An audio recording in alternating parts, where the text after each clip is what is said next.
My husband's pregnant secretary walked into my 50th birthday party on the arm of my private investigator. "Happy birthday, Margaret," she said, placing a hand on her swollen belly.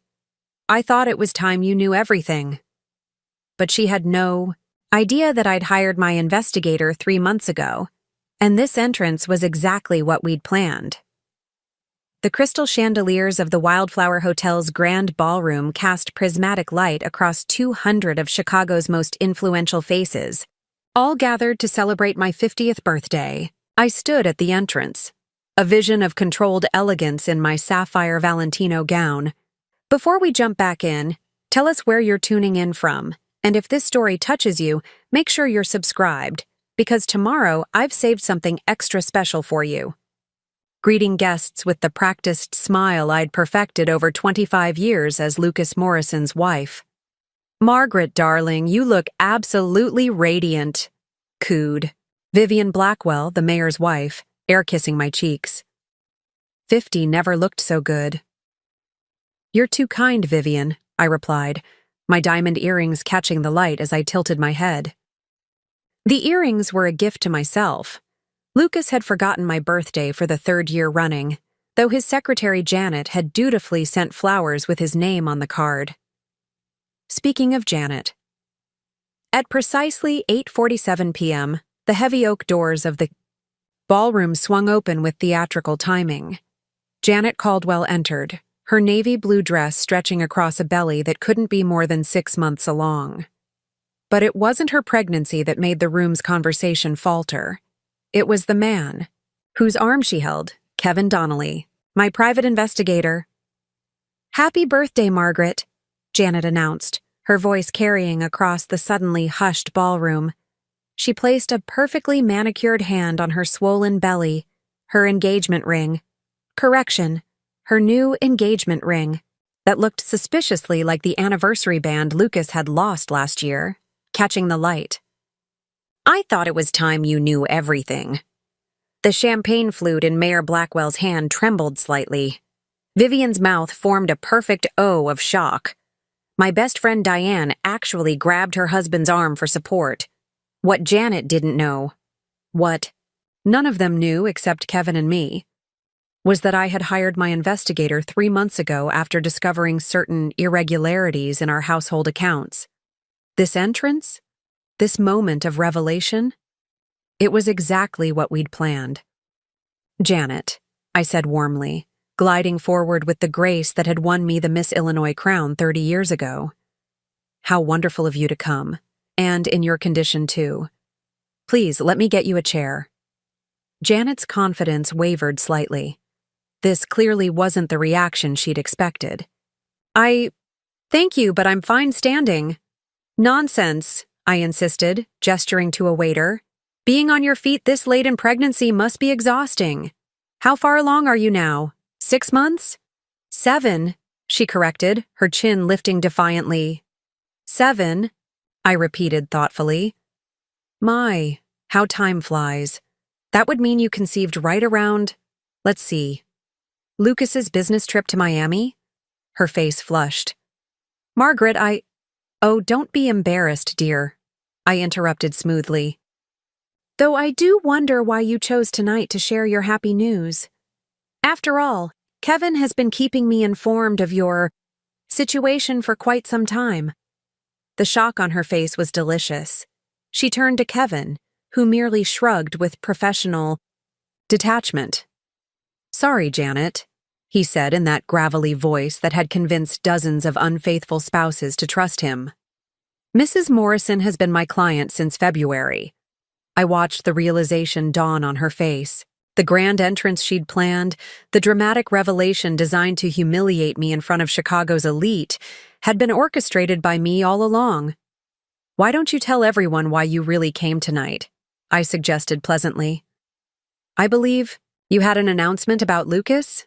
Janet's lower lip trembled. She was only 28, young enough to be my daughter, yet she'd thought she could outmaneuver someone who'd spent 25 years navigating the treacherous waters of high society.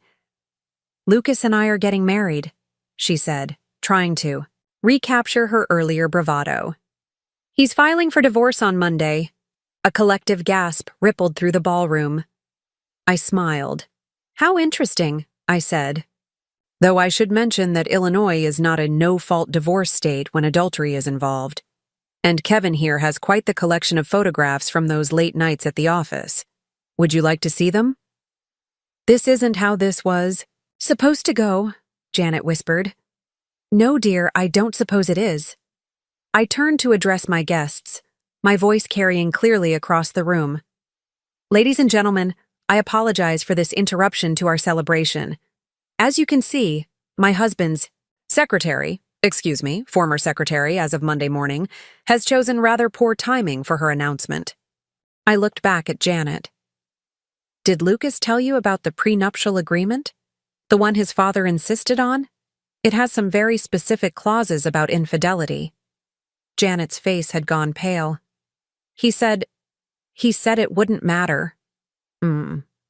I nodded, sympathetically. "He also said he was working late all those nights, didn't he? Men can be so economical with the truth." I gestured to Kevin, who reached into his jacket and pulled out a manila envelope. "Janet, darling," I said, accepting the envelope from Kevin. "This contains copies of every hotel receipt, every jewelry purchase, every dinner charge to our joint account. Did you really think I wouldn't notice $6,000 at Tiffany's when my birthday present was a bouquet of roses sent by you?" The room was so silent you could hear the soft clink of ice in glasses. "You orchestrated this whole thing," Janet said, her voice barely above a whisper. "Of course I did," I replied. "You see, dear, while you were planning your dramatic entrance, I was planning something far more comprehensive." "Kevin?" My investigator cleared his throat. "Mrs. Morrison also asked me to look into certain financial irregularities at Morrison Industries. Turns out Mr. Morrison has been embezzling company funds to maintain his extracurricular activities." Janet staggered slightly, and this time I genuinely did feel a twinge of sympathy. The girl was pregnant, after all, even if it was with my husband's child. "Sit down, Janet," I said more gently, guiding her to a chair. "I'm not a monster, but I am a woman who spent 25 years building an empire with a man who chose to throw it all away for his secretary." I turned back to my guests. "Now, who's ready for cake?" The tension in the room broke as nervous laughter rippled through the crowd. Waiters, bless their professional hearts, immediately began circulating with fresh champagne. But I wasn't finished yet. This was only the beginning of a carefully orchestrated downfall that would play out over the next several hours, revealing layer after layer of deception until Lucas Morrison's perfect life crumbled as completely as his mistress's grand entrance. "Oh, and Janet?" I called as she sat stunned in her chair. "Happy birthday to me." The orchestra resumed playing Cole Porter as if nothing had happened, though the musicians kept glancing toward Janet's chair, where she sat breathing heavily, one hand pressed against her belly. I accepted congratulations from guests who seemed torn between scandal-driven excitement and second-hand embarrassment, their eyes darting between me and my husband's pregnant mistress. "Margaret, you absolute savage," my best friend Diane whispered, squeezing my arm. "How long have you been planning this?" 3 months, I replied, taking a delicate sip of champagne. "Since February 15th, to be exact. That was the day I'd discovered the first hotel receipt. Not through snooping. I'd never been that kind of wife. No, it had fallen out of Lucas's jacket when I was taking his suits to the dry cleaner. The Ritz-Carlton, Presidential Suite, February 14th, Valentine's Day." While I'd been at a charity board meeting he claimed he couldn't attend due to urgent business matters, he'd been sharing champagne and strawberries with his secretary in a 3,000 a night suite. At first, I'd felt the predictable emotions: shock, rage, humiliation. But then something else had taken over.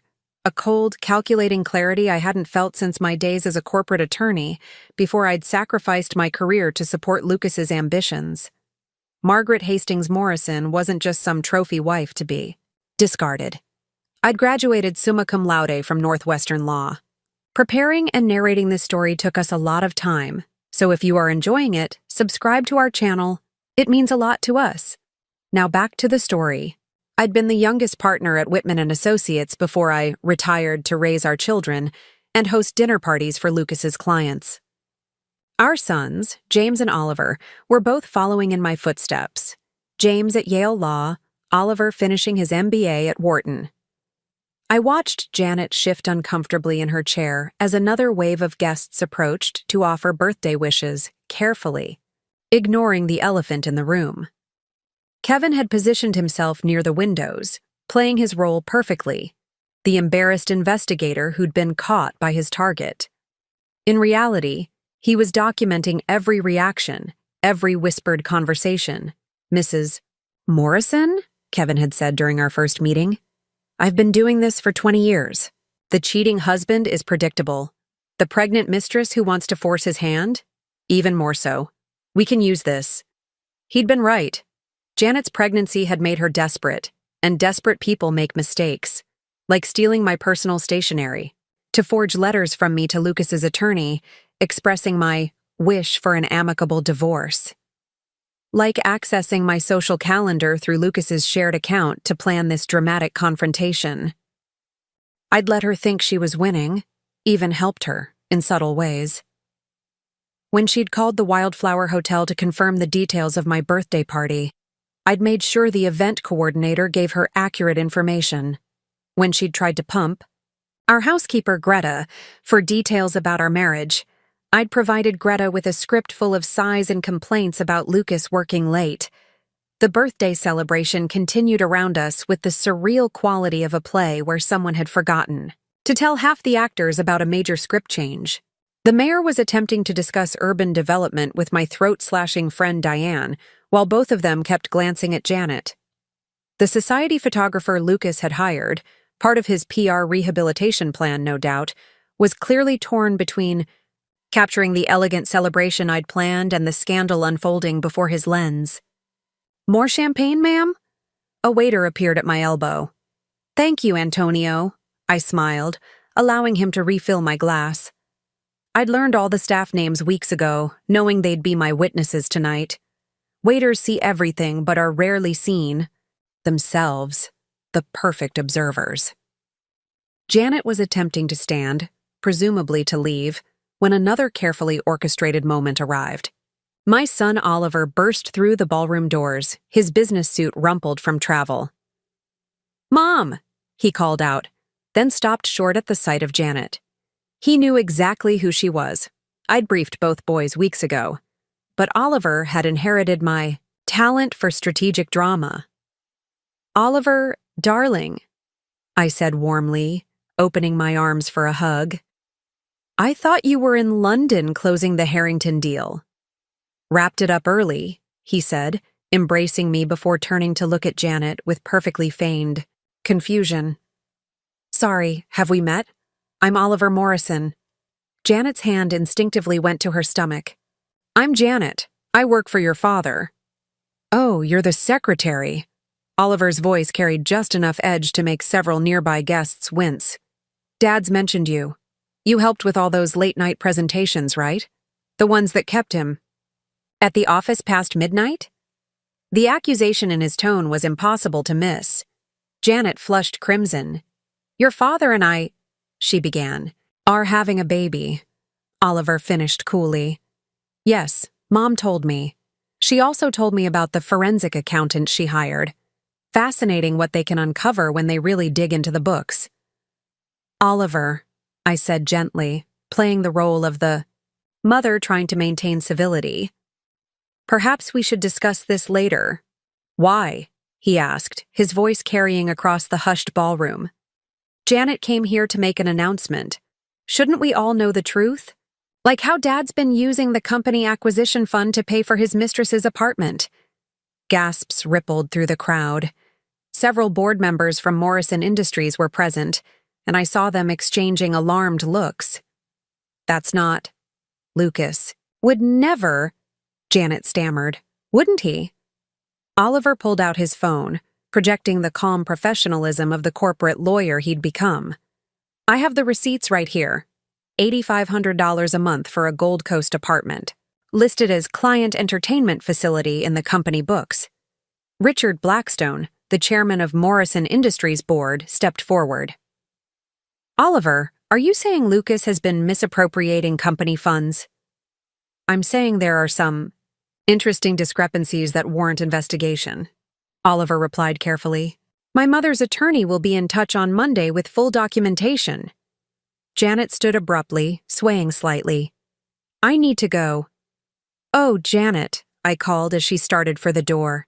"Happy anniversary, by the way." She froze. "What?" "Your 1-year anniversary with Lucas. March 15th, wasn't it? When he first kissed you in the supply closet.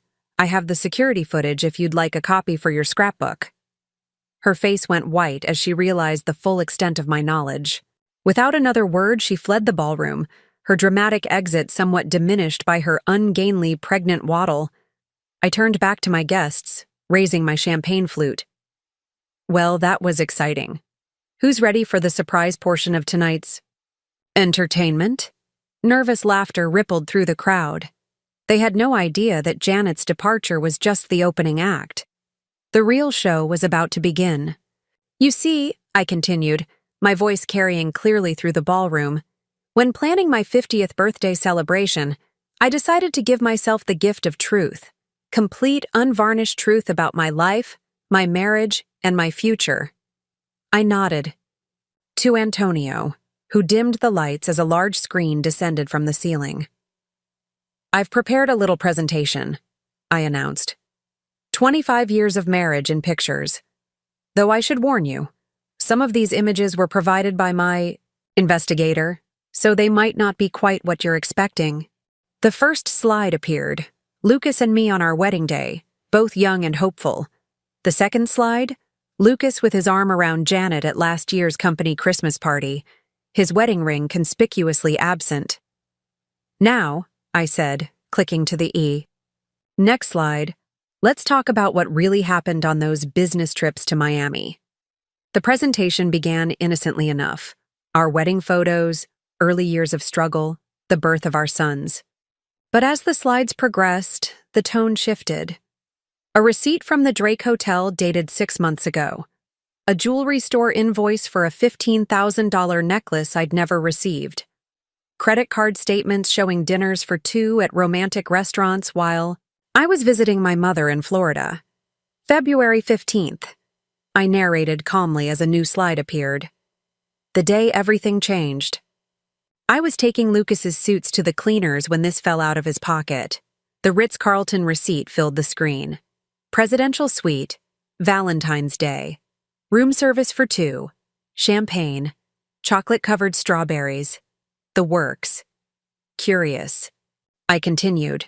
Since Lucas told me he was stuck in budget meetings that night, even sent me apology flowers, though I later discovered Janet had ordered those too. The room was tomb-silent except for the soft clink of ice in glasses and the scratch of the society photographer's pen. He'd given up on pictures and was furiously taking notes. At first, I blamed myself, I admitted, clicking to the next slide. A photo of me from last year, looking tired and worn at a charity gala. I'd let myself go, perhaps, focused too much on the boys, on running the household, on supporting Lucas's career. But then I remembered something my mother told me when I got married. "Margaret, never apologize for aging gracefully while your husband ages disgracefully." Nervous laughter rippled through the crowd. So I hired Kevin Donnelly. I gestured to where Kevin stood, still maintaining his position by the windows. The best private investigator in Chicago, and what he uncovered was illuminating. The next slide showed Lucas entering a jewelry store. The one after captured him dining with Janet at Alinea, feeding her from his fork. Then came the apartment building in Gold Coast, Lucas holding the door for a visibly pregnant Janet. The affair started exactly 1 year ago today, I explained. March 15th. Lucas had just promoted Janet from the typing pool to his personal secretary. Apparently, her qualifications extended beyond her 90 words per minute typing speed. Diane laughed out loud before catching herself. Others followed, the tension in the room shifting from shock to something almost like anticipation. But infidelity, while painful, wasn't the worst discovery. I clicked to a new slide. Bank statements. This is where it gets interesting. You see, Lucas hadn't just betrayed me personally. He'd betrayed everyone in this room who'd invested in Morrison Industries. Richard Blackstone leaned forward, his face darkening as he studied the projected documents. Starting last March, Lucas began moving money from the acquisition fund to personal accounts. Small amounts at first, 10,000 here, 15 there. Always just under the threshold that would trigger an audit alert. I clicked through several more slides, each showing fund transfers, creative accounting, shell companies. The Gold Coast apartment? Purchased with company funds, listed as a client. Entertainment facility. Janet's new car? A corporate lease for a key employee. The Miami trips? Business development? The jewelry? Client gifts? All paid for by Morrison Industries. This is slander. The shout came from the doorway. Lucas stood there, his face flushed with alcohol and rage. He must have been waiting in the bar, liquid courage building until Janet's dramatic exit. "Margaret, what the hell do you think you're doing?" The room turned as one to face him. Lucas Morrison, tech industry titan, philanthropist, serial adulterer, swayed slightly in his custom Tom Ford suit, his silver hair disheveled. "Ah, Lucas," I said pleasantly. "We were just getting to the good part. Please join us." "You're trying to destroy me," he snarled, stumbling forward. "Because I fell in love with someone else? Because I found someone who actually appreciates me?" I laughed, genuinely laughed. "Appreciates you? Lucas, she appreciates your credit cards, your expense account, the lifestyle you stole from our company to provide for her." "Our company?" His voice dripped with contempt. "I built Morrison Industries from nothing. With my family's money," I countered smoothly. "My father's business connections, my legal expertise in those early years, and let's not forget the $50 million trust fund I liquidated to save the company during the dot-com crash." "Ancient history," he spat. "Not according to the corporate charter," I replied, clicking to a new slide, which clearly states that in the event of financial malfeasance by the CEO, controlling interest reverts to the majority shareholder, which, as of this morning, is me. "What are you talking about? Richard?" I turned to the board chairman. "Would you like to explain?" Richard Blackstone stood, his expression grave. "The board held an emergency meeting this afternoon, Lucas.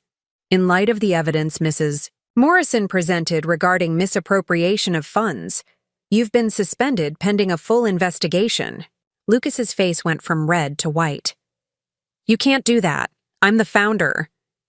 "You're also a thief," Oliver said coldly, moving to stand beside me. "And as of Monday morning, you'll be facing criminal charges."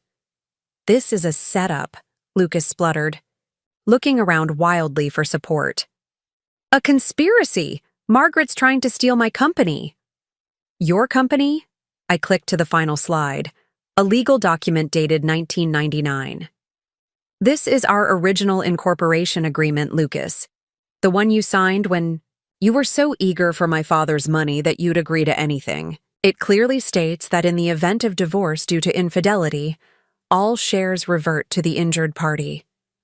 "You planned this," he whispered, the reality finally sinking in. "No, Lucas," I corrected. "You planned this. Every hotel receipt, every secret apartment payment, every diverted fund. You built this house of cards. I'm simply documenting its collapse." Kevin stepped forward, pulling official-looking documents from his jacket. "Lucas Morrison, I'm serving you with divorce papers and a restraining order barring you from Morrison Industries properties pending the investigation." "You can't!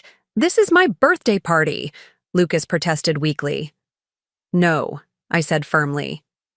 "This is my birthday party, and you weren't invited." Two security guards, hired specifically for this moment, appeared at Lucas's elbows. "Mr. Morrison," one said professionally, "we'll escort you out." As they led him away, Lucas turned back, his face contorted with rage and disbelief. "You'll regret this, Margaret. You're nothing without me." I smiled, raising my champagne glass. "We'll see about that." The doors closed behind him and I turned back to my guests. "Now, who's ready for cake?" I ordered red velvet, Lucas's favorite, though I suppose we'll have to enjoy it without him. The tension broke completely then, replaced by excited chatter and even some applause. But I wasn't finished. Not by a long shot. "Oh, and one more thing," I announced as the lights came back up. "For those of you who serve on various boards with Lucas, you might want to check your phones. I've had my attorneys send over documentation of similar financial irregularities in 3 other organizations where Lucas holds positions of trust." The sound of phones buzzing filled the room as several prominent businessmen frantically checked their messages. "Happy birthday to me," I murmured, accepting a fresh glass of champagne from Antonio. The night was still young, and I had 25 years of grievances to address. Janet's dramatic entrance had been merely the appetizer. The main course was just beginning.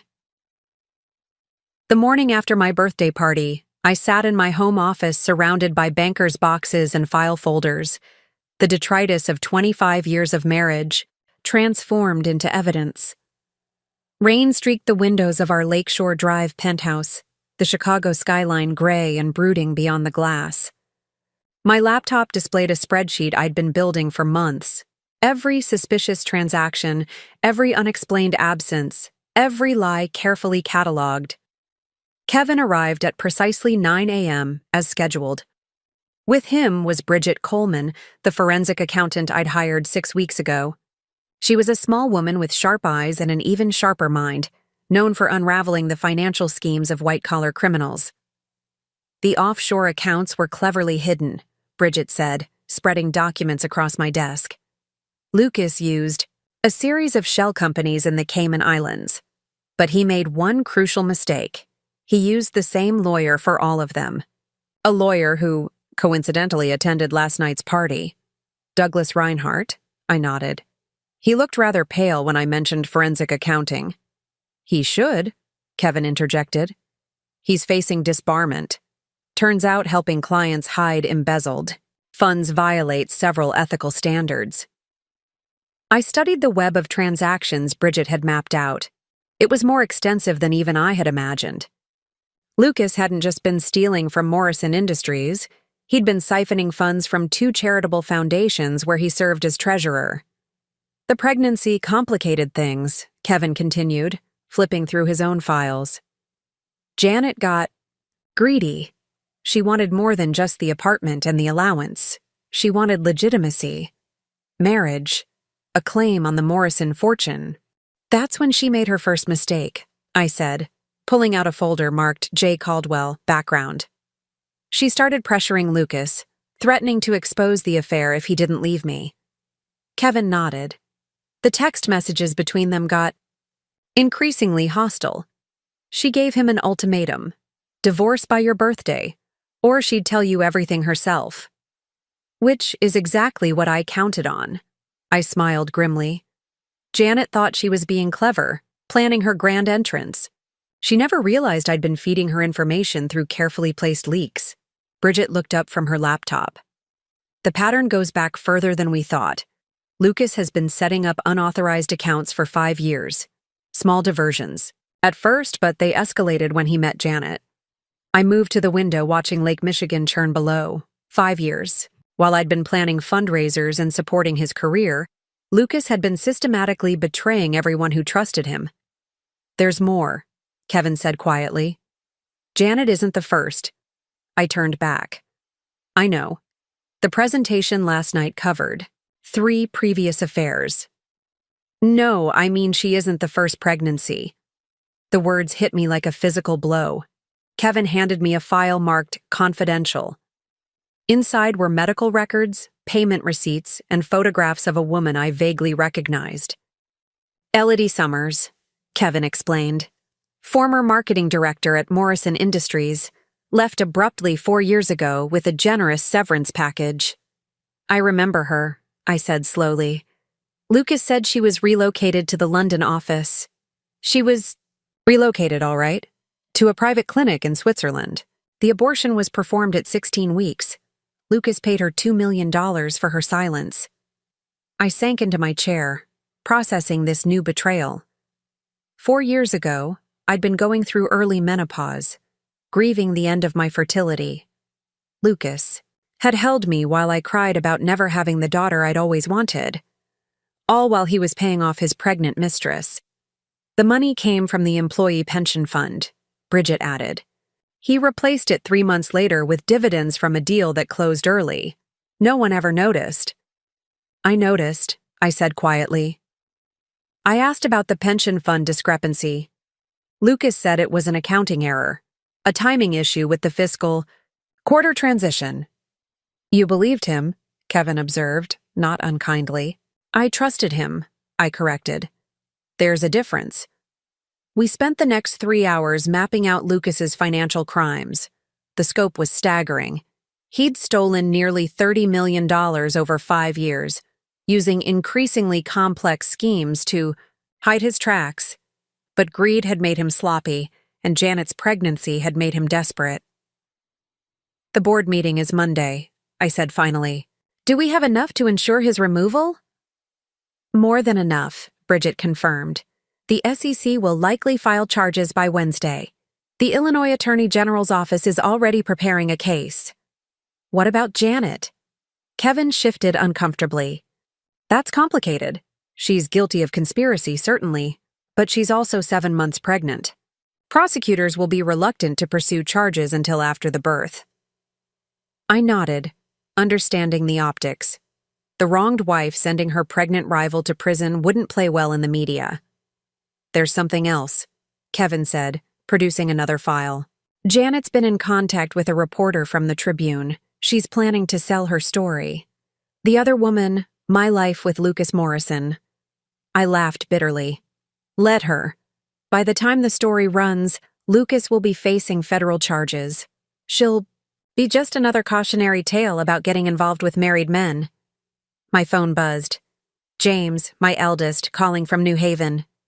Mom, I saw the news. Are you okay? I'm fine, darling, I assured him. Better than fine, actually. The Yale Law Review wants to interview you, he said. About corporate governance and spousal rights in closely held companies. Apparently, your takedown of Dad is being hailed as a masterclass in strategic litigation. After ending the call, I turned to my team. What's our next move? The Morrison Foundation Board meets tomorrow, Bridget said. They'll need to know about the missing funds before the story breaks. Publicly. And Janet? Kevin asked. I considered for a moment. Offer her a deal. A generous settlement for the child, who is, after all, my son's half-sibling, in exchange for her cooperation with the investigation. Make it clear that the alternative is facing charges as a co-conspirator. That's remarkably generous, Kevin observed. It's strategic, I corrected. Janet was a pawn in Lucas's game. Young, ambitious, and naive. He preyed on her just as he preyed on everyone else. The child shouldn't suffer for the sins of its parents. As they gathered their files to leave, Bridget paused at the door. Mrs. Morrison, I've investigated dozens of these cases. Usually the spouse is either completely oblivious or in complete denial. You're neither. When did you really know? I smiled sadly. A wife always knows, Bridget. The question is when she decides to stop pretending she doesn't. After they left, I sat alone in my office, surrounded by evidence of my husband's betrayal. 25 years reduced to spreadsheets and surveillance photos. But amid the wreckage, I felt something unexpected. Relief. The charade was over. The truth, however ugly, was finally in the open. My phone buzzed with a text from an unknown number. This is Janet. We need to talk. I stared at the message for a long moment before typing my reply. Lobby coffee shop, 1 hour, come alone. The investigation phase was ending. The confrontation phase was about to begin, and this time I would be the one controlling the narrative. The Four Seasons lobby coffee shop was nearly empty at 3 p.m. on a Sunday, exactly as I'd planned. I chose a table in the corner with clear sight lines to both entrances, my back against the wall, a habit from my prosecutor days that I'd never shaken. I ordered Earl Grey tea and waited, reviewing my strategy one final time. Janet arrived 15 minutes late, waddling slightly, her designer maternity dress wrinkled, and her usually perfect hair pulled into a messy bun. Without makeup, she looked even younger than her 28 years, a child playing dress-up in a woman's world. "Mrs. Morrison," she began, sliding into the chair across from me. "Margaret," I corrected. "We're past formalities, don't you think?" She nodded, fidgeting with her engagement ring, my former anniversary band. I let the silence stretch, a negotiation tactic I'd learned long ago. Let them fill the void. Let them reveal their position. "I didn't know," she finally blurted. "About the money, the embezzlement. I thought he was just rich." "But you knew he was married," I observed calmly. "He said you had an arrangement, that you stayed together for appearances but lived separate lives." Her hand went to her belly protectively. "He said you couldn't have more children, that you wouldn't mind if he had a child with his secretary," I finished. How progressive of me. Tears welled in her eyes. "I loved him. I know you won't believe that, but I did. I do." I studied her carefully. The girl was either an exceptional actress or genuinely naive. Perhaps both. "Janet, I asked you here to make you an offer. But first, I need complete honesty. Did Lucas ever discuss his financial dealings with you?" She shook her head. "Only that he was setting up our future. The apartment, the car. He said they were investments. That once the divorce was final, we'd have everything we needed. And the company restructuring plans, the ones where I would be pushed out?" Her face flushed. "That was my idea," she admitted. I thought if you weren't involved in the company anymore, you'd be more willing to let go. To move on." "How thoughtful," I said dryly. "And the forged letters to his attorney? The ones supposedly from me?" She paled. "How did you— I know everything, Janet. The question is what we do with that knowledge." I pulled out a folder from my briefcase. "This is a settlement agreement. $5 million in trust for your child, plus medical expenses and education. Costs through graduate school. In exchange, you cooperate fully with the investigation into Lucas's financial crimes." Her eyes widened. $5 million? "The child is innocent in this," I explained. "And like it or not, he or she will be my son's sibling. I won't punish a baby for its parents' mistakes. What's the catch?" "No catch, just conditions. You testify truthfully about everything you know. You sign a non-disclosure agreement regarding our family's private matters, and you agree to a paternity test once the baby is born." "Paternity test?" She looked insulted. "Lucas is definitely the father." "I'm sure he is. But my lawyers insist. Trust, as you might understand, is in short supply these days." She reached for the document, then hesitated. "What happens to Lucas?" "That depends on what the investigation uncovers.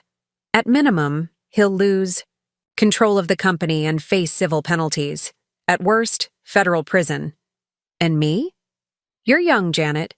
You made terrible choices, but you're not a criminal. Take the deal. Start fresh. Raise your child away from this mess." She was quiet for a long moment, reading through the agreement. "Why are you being so nice to me?" I laughed softly. "Nice?" "No, dear. I'm being strategic. A messy court battle with a pregnant mistress helps no one. Bad for the company stock, bad for my sons, bad for my reputation. This way, Everyone gets what they need. Except Lucas. Lucas will get exactly what he deserves, I said firmly. No more, no less. She signed the papers with shaking hands. As she pushed them back across the table, she asked, "Did you ever love him? Really love him?" I considered the question. I loved who I thought he was, but that person may never have existed. After Janet left, I met with my core team at my attorney's office. Patricia Whitmore, senior partner at Whitmore, Carroll and Associates, had cleared her Sunday afternoon for this, War Council. With her were Kevin, Bridget, and surprisingly, Richard Blackstone from Morrison Industries Board. "The emergency board meeting is set for 9 a.m. tomorrow," Richard announced. "We have enough votes to remove Lucas, but it won't be unanimous. Harold Witherspoon and Joseph Klein are still loyal to him." "Witherspoon's loyalty can be bought," I said. "Show him the documentation on the pension fund. He's 2 years from retirement. Make it clear his own money was at risk." "And Klein?" Patricia asked. "Joseph's son works for the Morrison Foundation," I explained. "The same foundation Lucas stole from. A quiet word about potential criminal exposure should clarify his thinking." Patricia nodded approvingly. "You haven't lost your edge, Margaret. Now, let's discuss the media strategy." We spent the next 3 hours crafting press releases, legal filings, and contingency plans. By evening, we had a comprehensive strategy that would systematically dismantle Lucas's power base while protecting the company and its employees. "There's one more thing," I said as we wrapped up. "Lucas has a safe in his home office, combination 071582, our anniversary. I need someone to secure its contents before he thinks to empty it." Kevin raised an eyebrow. "You want us to break into your own home?" "It's still my home," I reminded him. "And I have a key.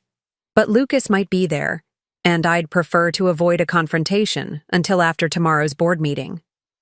"I'll handle it," Kevin offered. "What am I looking for?"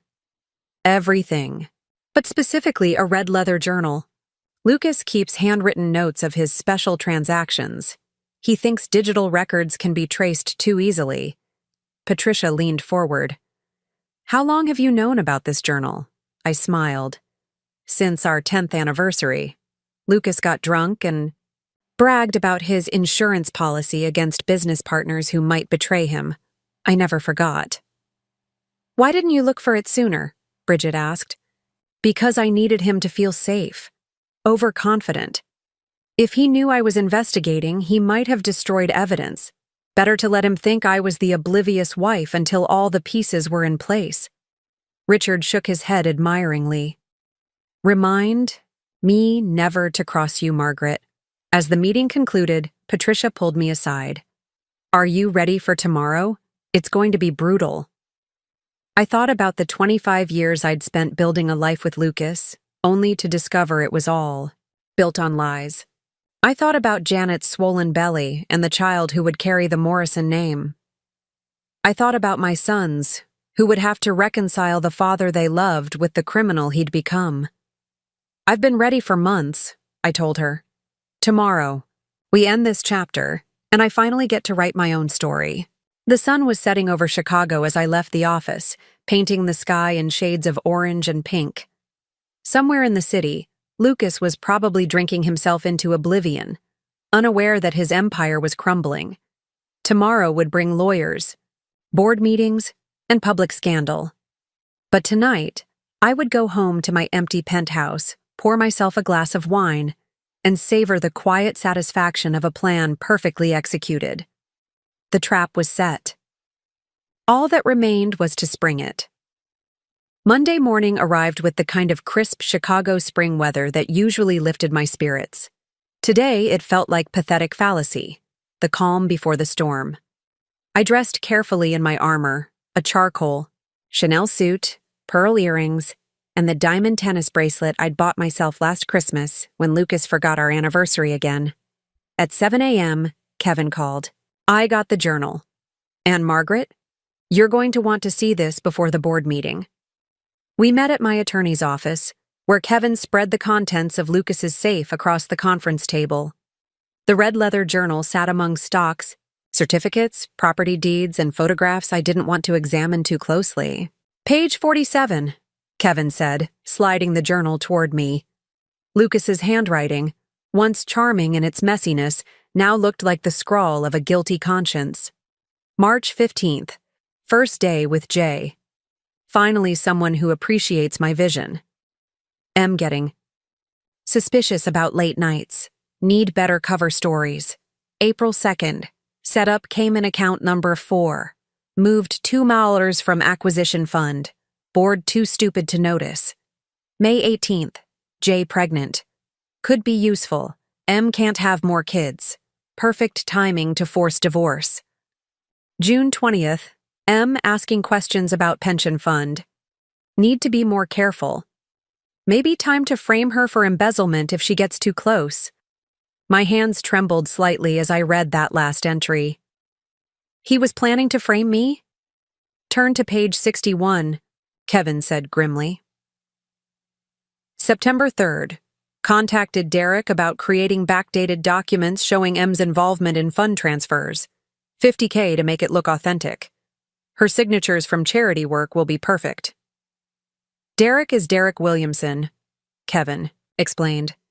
A forger who works out of Bridgeport. I've already provided his information to the FBI. I closed the journal, feeling sick. It was one thing to know your husband was cheating and stealing. It was another to discover he'd been planning to send you to prison for his crimes. There's more, Kevin said, pulling out a manila envelope. These are the photographs from his safe. I waved my hand. I don't need to see pictures of his affairs. Not those kinds of pictures. These. He spread out surveillance photos. Of me. Having coffee with friends, shopping, meeting with my sons, attending board meetings. He was having me followed? I touched one photo, recognizing the date. My mother's birthday last year. Lucas had claimed he was in New York for business. Instead, he'd hired someone to watch me visit my dying mother. For over a year, Kevin confirmed. He was building a case that you were mentally unstable. Look at these notes on the back. I flipped one over. M talking to herself at cemetery. Signs of breakdown. Another. M crying in car after lunch with Diane. Depression. I was visiting my father's grave, I said quietly. And Diane had just told me about her breast cancer diagnosis. He was trying to gaslight you, Kevin said. Create a paper trail suggesting mental instability in case you ever challenged him. Patricia walked in just then, stopping short at my expression. What's wrong? I showed her the journal entries and photographs. Her face darkened as she read. This changes things, she said. This isn't just embezzlement anymore. This is conspiracy, attempted fraud, potentially even attempted false imprisonment if he'd succeeded in framing you. We need to inform the FBI before the board meeting, Kevin suggested. No, I said firmly. The board meeting goes ahead as planned. We remove him from power first, then let law enforcement take over.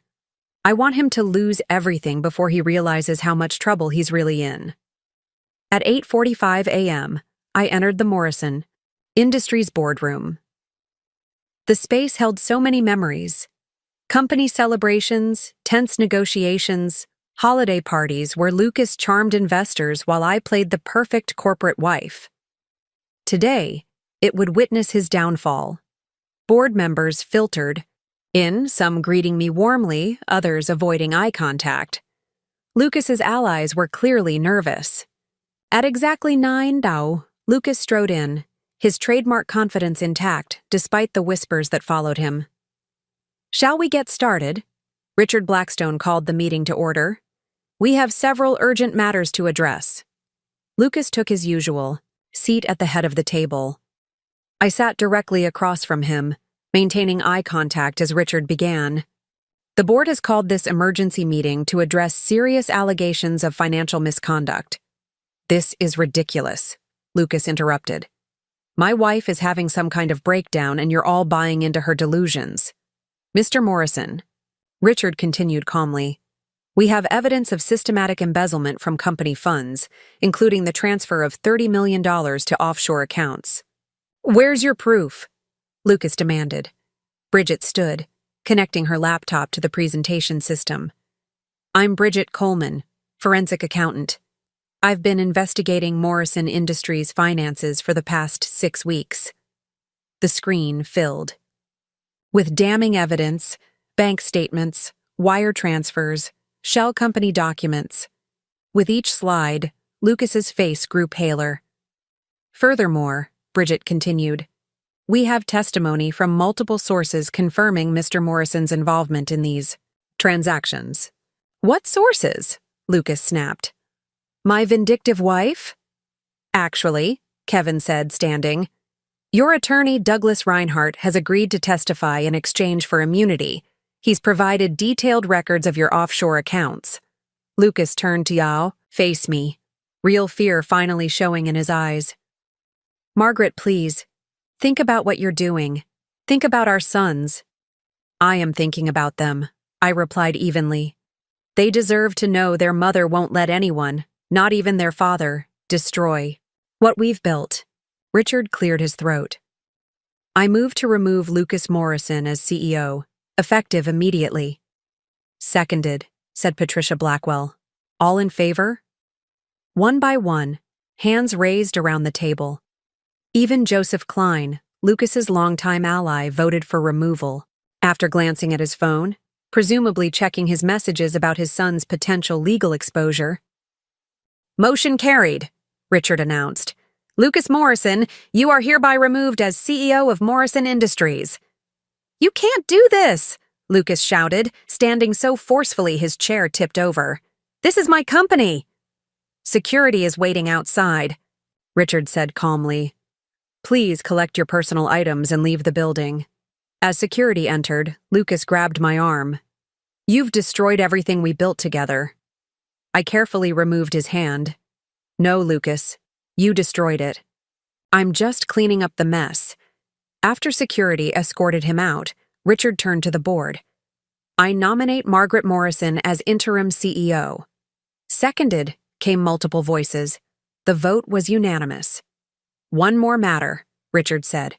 We've been informed that the FBI will be arriving at 11 a.m. to interview Mr. Morrison regarding federal charges. Margaret, as the new CEO, you should be present. Actually, I said, standing, I have somewhere else to be. Bridget can handle the FBI interview. I walked to the window, looking down at the street where Lucas was being escorted to his car. By security, photographers already gathering. His public humiliation was just beginning. Where are you going? Patricia asked. To see my son, I replied. James is flying in from Yale. Both boys want to hear the truth from me before it hits the news.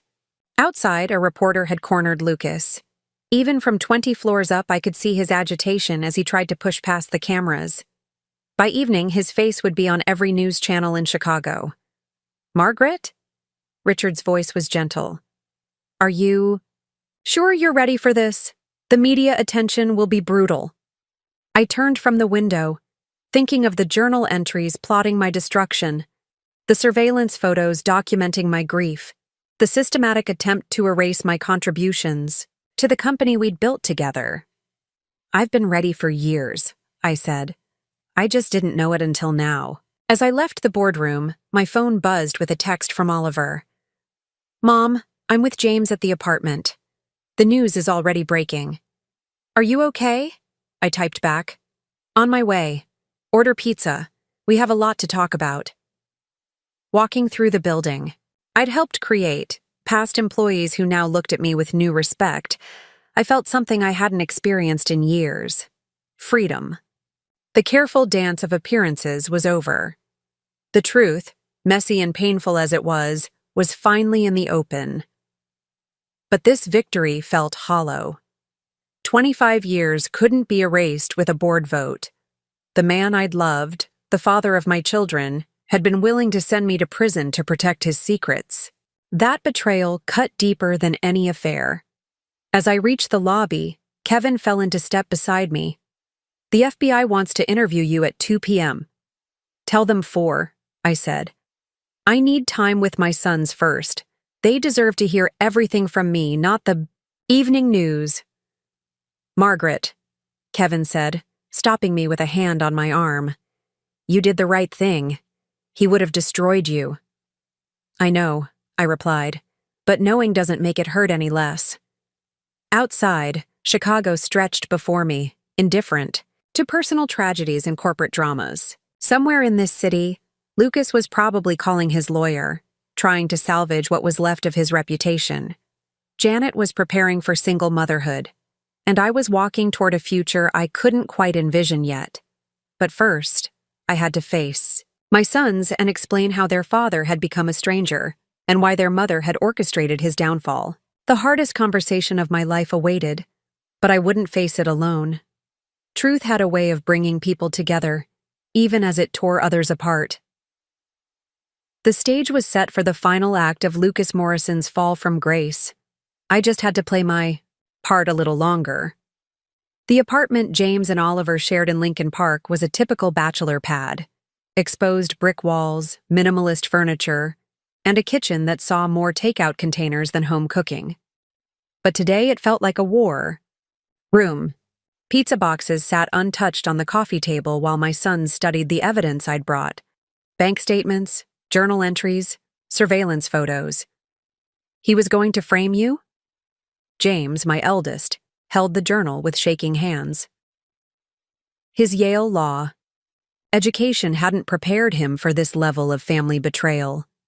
For embezzlement, I confirmed. He'd already contacted a forger. Oliver paced by the windows, his business instincts warring with filial loyalty. The shareholders are going to panic. Our stock will tank. It already has, I said.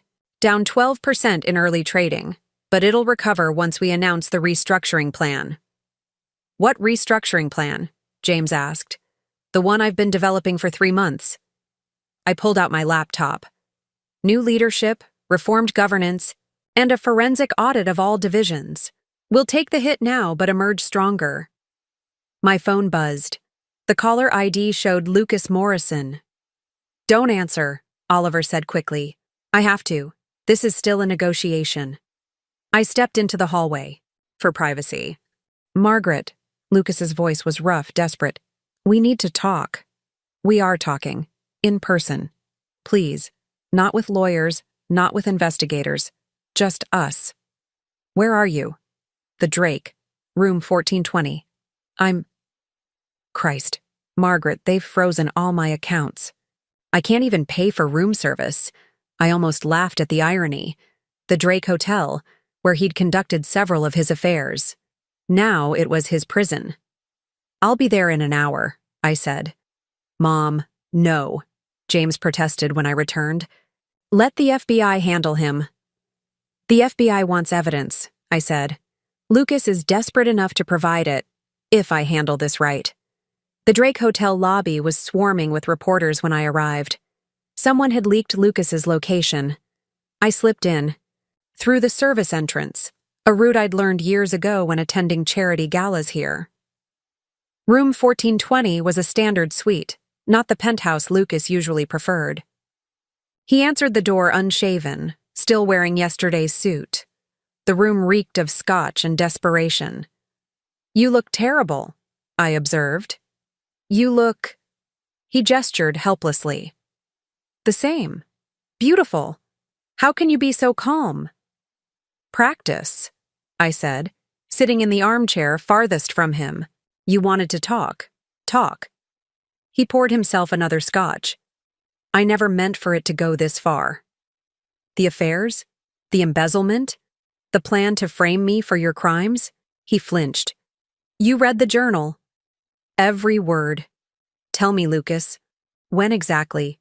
Did you decide I was expendable? He collapsed onto the sofa. It wasn't like that. It started small. A few thousand here and there. Just to cover expenses. For your mistresses. 4 opportunities, he exploded. Do you know how hard it is to maintain our lifestyle? The houses, the cars, the school fees?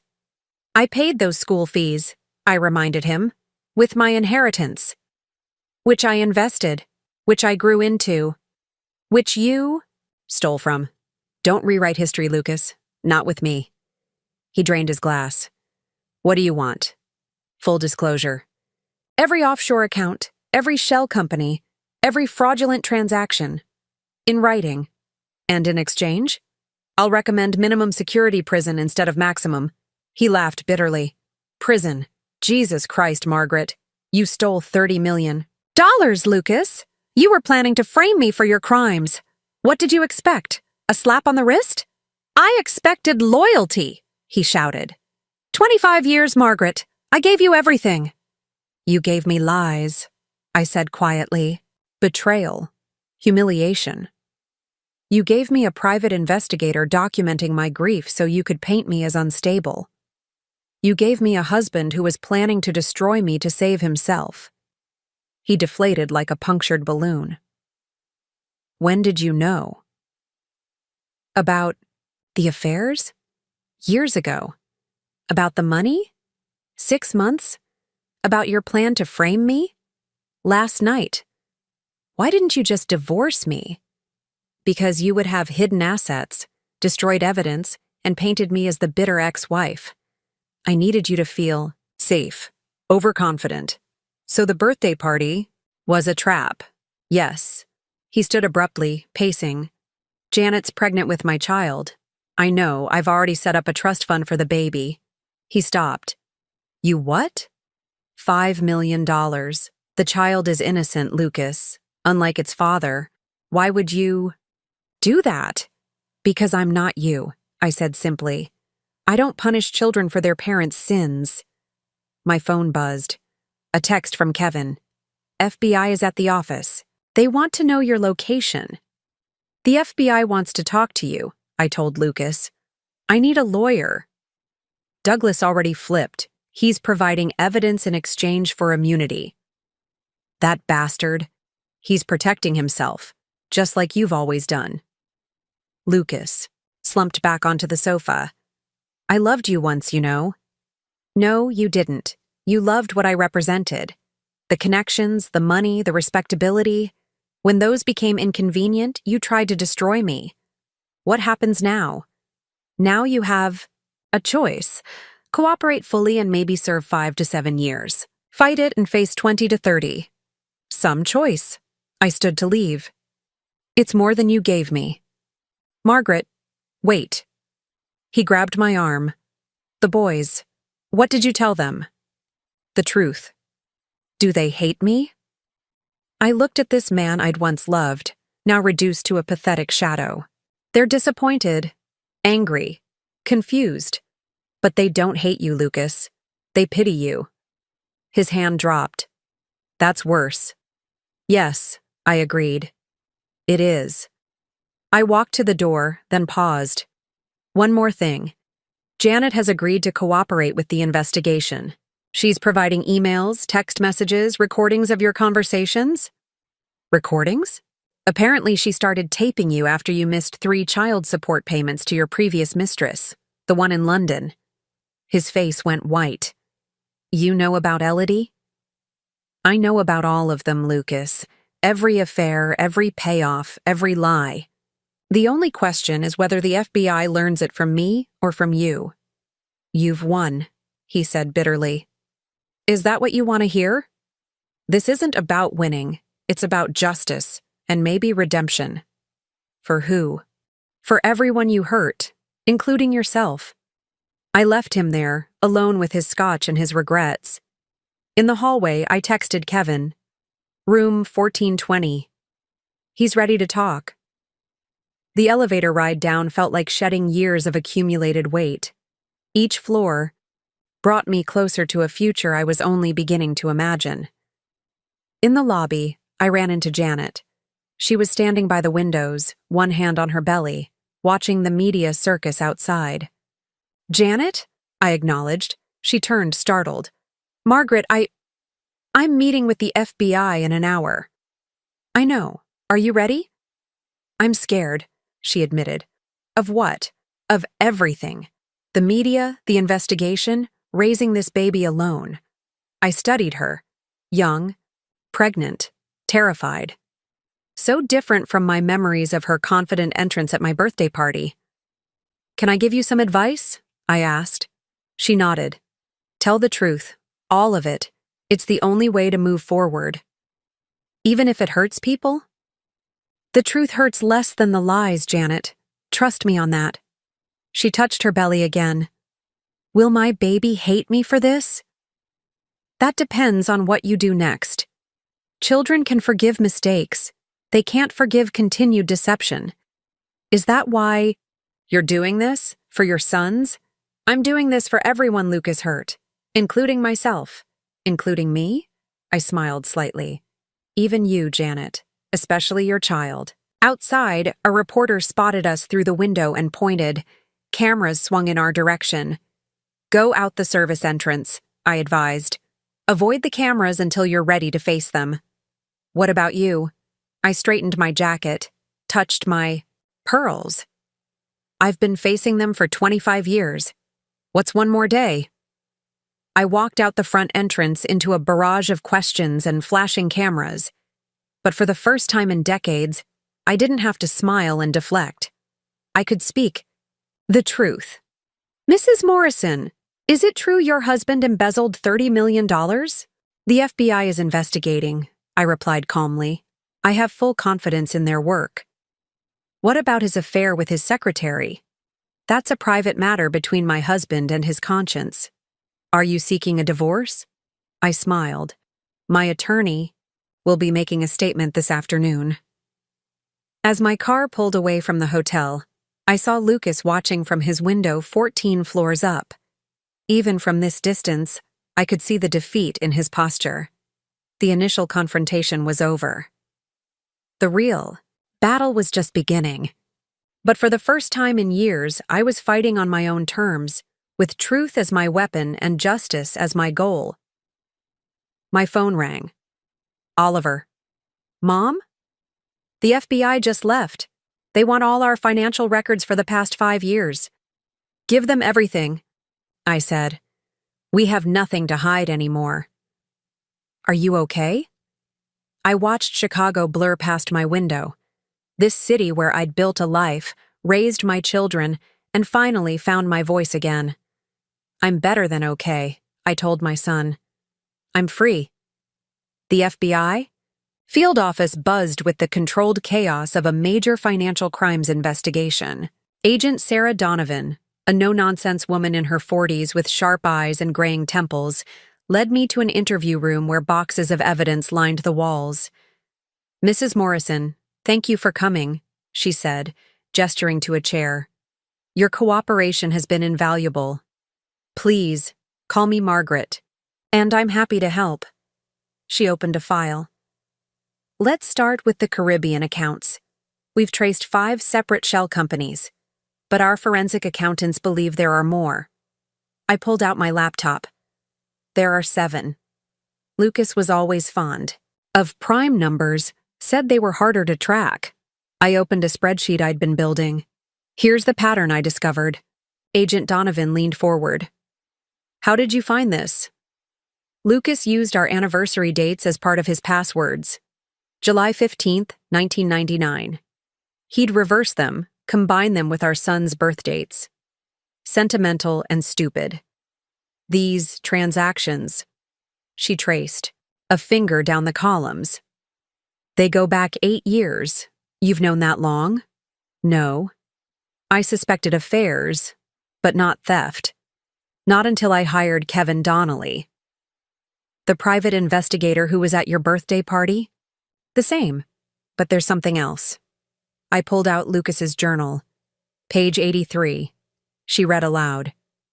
"October 10th, met with Joe about the Detroit project.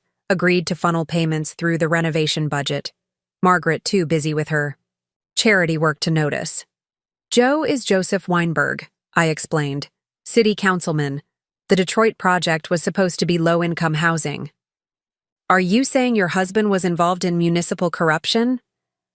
"I'm saying the rabbit hole goes deeper than anyone imagined. Lucas wasn't just stealing from our company. He was part of a network. Her eyes sharpened. What kind of network? Politicians, developers, union leaders. They'd inflate project costs, skim the excess, and launder it through charitable foundations. Including your foundations? 3 of them.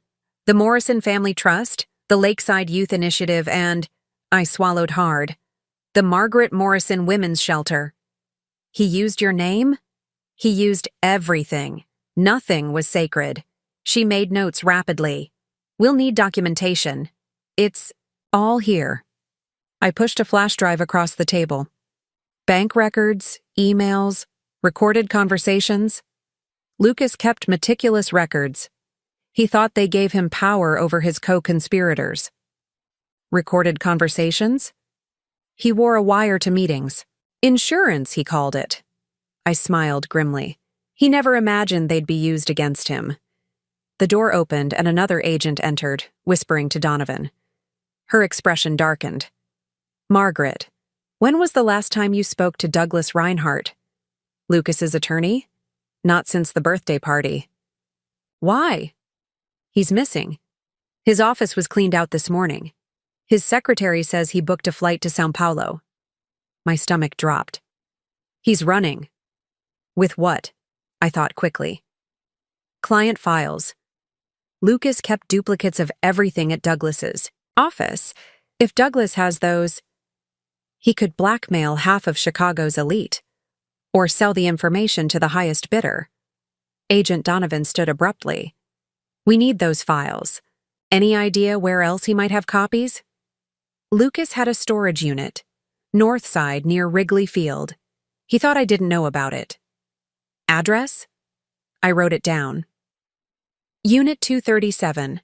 The key is hidden in his office at home, taped under the bottom drawer of his desk. She dispatched agents immediately, then turned back to me. There's something else. Janet Caldwell's testimony this morning revealed additional accounts we hadn't found. In her name? In her unborn child's name. Trust funds established with embezzled money. I felt sick. He was securing his future through his baby. 5 accounts, totaling $12 million. All opened in the last 3 months. Since I hired Kevin, he knew I was investigating. Margaret, Agent Donovan leaned forward. We believe Lucas was planning to flee. The trust funds, the liquidated assets, he was building an escape route. With Janet? Without her. According to her testimony, he'd been distancing himself since she told him about the pregnancy. She was becoming a liability. The pattern was familiar. Lucas discarded people when they became inconvenient. I'd almost joined that list. My phone buzzed. Oliver, Mom, turn on Channel 7, now. I looked at Agent Donovan. May I? She nodded, turning on the wall-mounted television. Lucas's face filled the screen, standing outside the Drake Hotel. Reporters surrounded him as he spoke. Victim of a vindictive wife who couldn't accept that our marriage was over. Margaret has orchestrated this witch hunt out of jealousy and spite. The allegations are fabricated, the evidence manufactured. He's trying to control the narrative, I said. Let him talk. Agent Donovan smiled coldly. Every lie he tells on camera is another charge we can file. On screen, Lucas continued. I've been a faithful husband and honest businessman for 25 years. These accusations are an attempt to destroy my reputation and steal my company. A reporter shouted, What about your pregnant mistress? Lucas faltered. That's a personal matter. And the embezzlement charges? Completely false. My wife has access to all our accounts. If anyone manipulated funds, it was, he's going. To blame me? I realized. Just like he planned. Agent Donovan picked up her phone. We need to move faster. She made a quick call, then turned back. We're executing search warrants on all Morrison properties within the hour. Are you willing to make a public statement? Yes. Good. Because Lucas just made a crucial mistake. He claimed you had access to all accounts. We know that's false. The offshore accounts were opened with forged signatures. You can prove that? Your real signature versus the forgeries? Night and day. Douglas Reinhardt might have fled, but he left behind a very sloppy paper trail. Another agent burst in. We found the storage unit. It's a gold mine. Financial records, recorded conversations, even photographs. Photographs, I asked. Of meetings. Lucas with city officials, mob-connected union bosses, even a federal judge. Judge Harriman? I guessed, remembering a name from Lucas's journal. How did you know? Lucas mentioned him. They golfed together. Or did. Agent Donovan's phone rang. She listened, then smiled. They caught Douglas at O'Hare. He never made his flight. Relief flooded through me. What happens now? Now we build an airtight case. Lucas just went on record denying everything. When we present evidence proving he lied, it adds obstruction of justice to his charges. He's desperate, I said. Desperate people make mistakes. Speaking of desperate, she pulled out another file. We found something interesting in Janet's apartment. A life insurance policy on you, taken out 6 weeks ago. My blood chilled. What? $2 million. Beneficiary, Lucas Morrison. Janet claims she didn't know about it, but her signature is on the application. He was planning to. We don't know that, but it raises questions. I thought about the surveillance photos, the documentation of my mental instability, the forged signatures. Had Lucas been planning something darker than divorce? There's a safe deposit box, I said suddenly. Bank of America, downtown branch. Box 1847. Lucas. Visited it monthly, but never told me what was inside. We'll get a warrant. She studied me. How are you holding up? I'm angry, horrified, but not surprised. Is that wrong? It's survival. You knew who he was before you consciously admitted it. Your subconscious was protecting you. A commotion outside drew our attention. Through the window, I could see Lucas being escorted into the building by federal agents. They arrested him? I asked. After his press conference, he violated the terms of his release by discussing the case publicly. Can I watch the interrogation? You shouldn't, but... She gestured to another room. There's an observation window. I stood behind one-way glass as they brought Lucas in. His expensive suit was rumpled, his silver hair disheveled. The man who'd commanded boardrooms and charmed investors looked small, diminished. Mr. Morrison, Agent Donovan began, you've been advised of your rights? I want my lawyer. Mr. Reinhardt is currently in custody. You'll need new representation. Lucas's face crumpled. The last piece of his support system had fallen. I want to make a deal, he said suddenly. What kind of deal? I have information about people more powerful than me, people who make my crimes look like parking tickets. Agent Donovan glanced at the mirror, knowing I was watching. We're listening. Full immunity, Lucas demanded. For everything. You're not in a position to make demands, Mr. Morrison. Then, I want to talk to Margaret. Your wife? She'll understand. She knows I'm not the real villain here. I turned away from the window, sickened. Even now, Lucas was trying to manipulate me, to cast himself as the victim. Agent Donovan joined me moments later. He's asking for you. I know. You don't have to see him. I thought about 25 years of marriage, 2 sons, countless lies. Yes, I said finally. I do. One last time. Because this wasn't just about justice anymore. It was about closure. And I wouldn't get that until I faced Lucas Morrison, not as his wife, but as the woman who'd brought him down. Let's end this, I said. Agent Donovan nodded. Let's end this. The interrogation room felt smaller with Lucas and me facing each other across the metal table. His desperate eyes searched my face for some sign of the woman who'd loved him for 25 years. He wouldn't find her. Margaret, he began, reaching for my hand. I pulled back. Mr. Morrison, the formality stung him visibly. I need your help. To do what? Lie for you? Cover up your crimes? To understand. This wasn't just about money or affairs. I was trapped. By whom? Joseph Weinberg, the Torino family, people who don't accept no for an answer. I laughed coldly. The Chicago mob made you embezzle from our company? They have their hooks in every major construction project in the city. When I refused to play ball initially, they threatened you, the boys. So instead of going to the FBI, you decided to steal millions and have multiple affairs? The affairs were separate. Were they? Because according to Janet's testimony this morning, you met her through Weinberg's nephew. The same nephew who runs the union that handles our construction contracts. Lucas's face paled. How did you— I've been investigating more than just your infidelity, Lucas. Did you really think you were the only one capable of connecting dots? Agent Donovan entered with a file. Mr. Morrison, we've been reviewing the contents of your storage unit. Care to explain these photographs? She spread them across the table. Lucas shaking hands with known mob associates, sharing drinks with corrupt politicians, exchanging envelopes in parking garages. Those meetings were legitimate business, he protested. Like this one? I picked up a photo of Lucas with Michael Torino, Chicago's most notorious crime boss.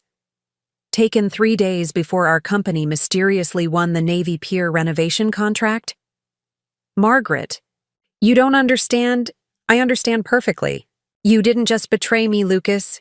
You betrayed every principle we built our company on, every employee who trusted us, every investor who believed in our integrity. Agent Donovan cleared her throat. Mr. Morrison, we've also decoded several of your recorded conversations. Would you like to hear what Michael Torino said about your wife? Lucas shook his head, but Donovan pressed play on her phone. That wife of yours, Morrison? Real class act. Shame if something happened to her at one of those charity galas. Maybe she takes a fall, needs a long recovery, gives you time to restructure things. Lucas's voice responded, I can handle Margaret. She's not a problem. Better be sure. Because if she becomes one— The recording ended. The threat hung in the air like poison. You knew they were threatening me, I said quietly. And you said I wasn't a problem. I was protecting you. By setting me up to take the fall for your embezzlement? That was never. I wouldn't have let it go that far. Like you didn't let it go too far with your previous mistress? The one who needed an abortion in Switzerland? How do you know about Elodie? I smiled coldly. Lucas, I know about all of them. Elodie, Claire, Melissa, the flight attendant from the Tokyo trip, the bartender from the Vegas convention. Should I continue? He slumped in his chair. When did I lose you, Margaret? The moment you decided I was expendable. Now tell Agent Donovan about the Detroit project. All of it. I want immunity first. Donovan shook her head. The U.S. attorney is offering 10-15 years if you cooperate fully. Otherwise, you're looking at 25-30. For what? Moving some money around? For racketeering, I said quietly. The RICO charges alone could put you away for life. His head snapped up. RICO? That's for organized crime. Which is exactly what you've been involved in, Donovan confirmed. Your network includes 3 city council members, 2 judges, and multiple union officials, all connected to the Torino family. You can't prove— Actually, we can. I pulled out my phone and played a recording. Lucas's voice filled the room. The rezoning vote is tomorrow. Make sure Councilman Peters understands his daughter's scholarship depends on his cooperation. Another voice responded, And if he doesn't play ball? Then little Ashley might find her acceptance to Northwestern mysteriously revoked. Lucas stared at me in shock. How did you get that? Your car, darling. Remember when you had it detailed last month? I had a listening device installed. Legal, by the way. The car's in my name. You've been recording me? For months. After? I discovered you were recording your criminal associates. I thought turnabout was fair play. Donovan leaned forward. Mr. Morrison, your wife has provided us with enough evidence to dismantle the largest corruption ring in Chicago's history. The question is, do you want to go down as the mastermind or as someone who got in over his head? I'm not a criminal. Mastermind, he said weakly. No, I agreed. You're worse. You're a man who had everything. Family, success, respect, and threw it away for greed and ego. Margaret, please. Do you know what the truly pathetic part is, Lucas? If you'd just asked for a divorce, I would have given you one. We could have split everything amicably. Instead, you chose to destroy everything we built. I never meant to hurt you. No, you meant to frame me for your crimes. Much cleaner that way. Agent Donovan stood. Mr. Morrison, you have 24 hours to decide whether you're cooperating fully. After that, the offer expires. What about Margaret? He asked desperately. Is she getting immunity? Donovan smiled. Your wife isn't facing charges, Mr. Morrison. She's our star witness. After leaving the interrogation room, I stood in the hallway, my hands shaking slightly. Donovan noticed. You did well in there, she said. I've been preparing for that conversation for months, I admitted. But actually having it was harder than you expected?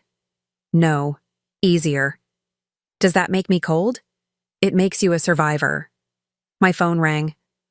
Oliver, Mom, the board wants to hold a press conference. They want you to speak as the new CEO. Schedule it for tomorrow morning. Are you sure? The media is going crazy. Let them. By tomorrow, they'll have a real story to report. I hung up and turned. To Donovan. What happens next? We execute search warrants on every person in Lucas's network. By tomorrow night, half of Chicago's elite will be in custody. And Lucas? That depends on whether he takes the deal. He will, I said confidently. Lucas always takes the easy way out. As I left the FBI building, I thought about the company I now controlled, the sons who needed their mother, and the future I was free to build. Lucas had tried to cage me with lies and manipulation. Instead, he'd given me the keys to my own liberation. Tomorrow, I would face the media as Margaret Morrison, CEO and survivor. Tonight, I would go home to my sons and begin the long process of healing. The professional betrayal was complete. What remained was the personal reckoning. The press conference was scheduled for 9 a.m. at Morrison Industries headquarters. By 7:30, the lobby was packed with reporters, camera crews, and employees who'd arrived early to witness history. I stood in my office, adjusting my Navy Armani suit when Kevin Donnelly knocked on the door. Ready for this? He asked. As ready as anyone can be for public character assassination. That's not what this is. You're telling your story. Our story, I corrected. None of this would have happened without you, he shrugged modestly. I just found the evidence. You had the courage to use it. There was another knock. Bridget Coleman entered with a stack of files. The final forensic report. You'll want these numbers for the press conference. I scanned the summary page. 42 million? I thought it was 30. That was just the embezzlement. This includes the kickbacks, the inflated contracts, the money laundering. My God. Margaret. Richard Blackstone appeared in the doorway. The board. Members are assembling. We need to present a united front. As we walked to the conference room, I was surprised to see Janet Caldwell sitting in the corner, visibly pregnant and clearly nervous. Janet? What are you doing here? She stood awkwardly. I asked to come, to support you, to apologize publicly, if needed. That's not necessary. Yes, it is. She took a deep breath. I was part of this. I knew he was married. I knew he was stealing. I convinced myself it was love, but I was just ambitious and stupid. We all make mistakes, Janet. Not like this. You could have destroyed me yesterday. Instead, you offered my child a trust fund. Why? Because children. shouldn't pay for their parents' sins. Tears welled in her eyes. I want to testify, not just to the FBI but publicly. People should know the truth about Lucas. Richard cleared his throat. Actually, that might be helpful. The scorned mistress turning whistleblower? The media will eat it up. It's not about media spin, Janet protested. It's about doing what's right. I studied her carefully. The arrogant, young woman who'd crashed my birthday party was gone, replaced by someone humbled by consequences.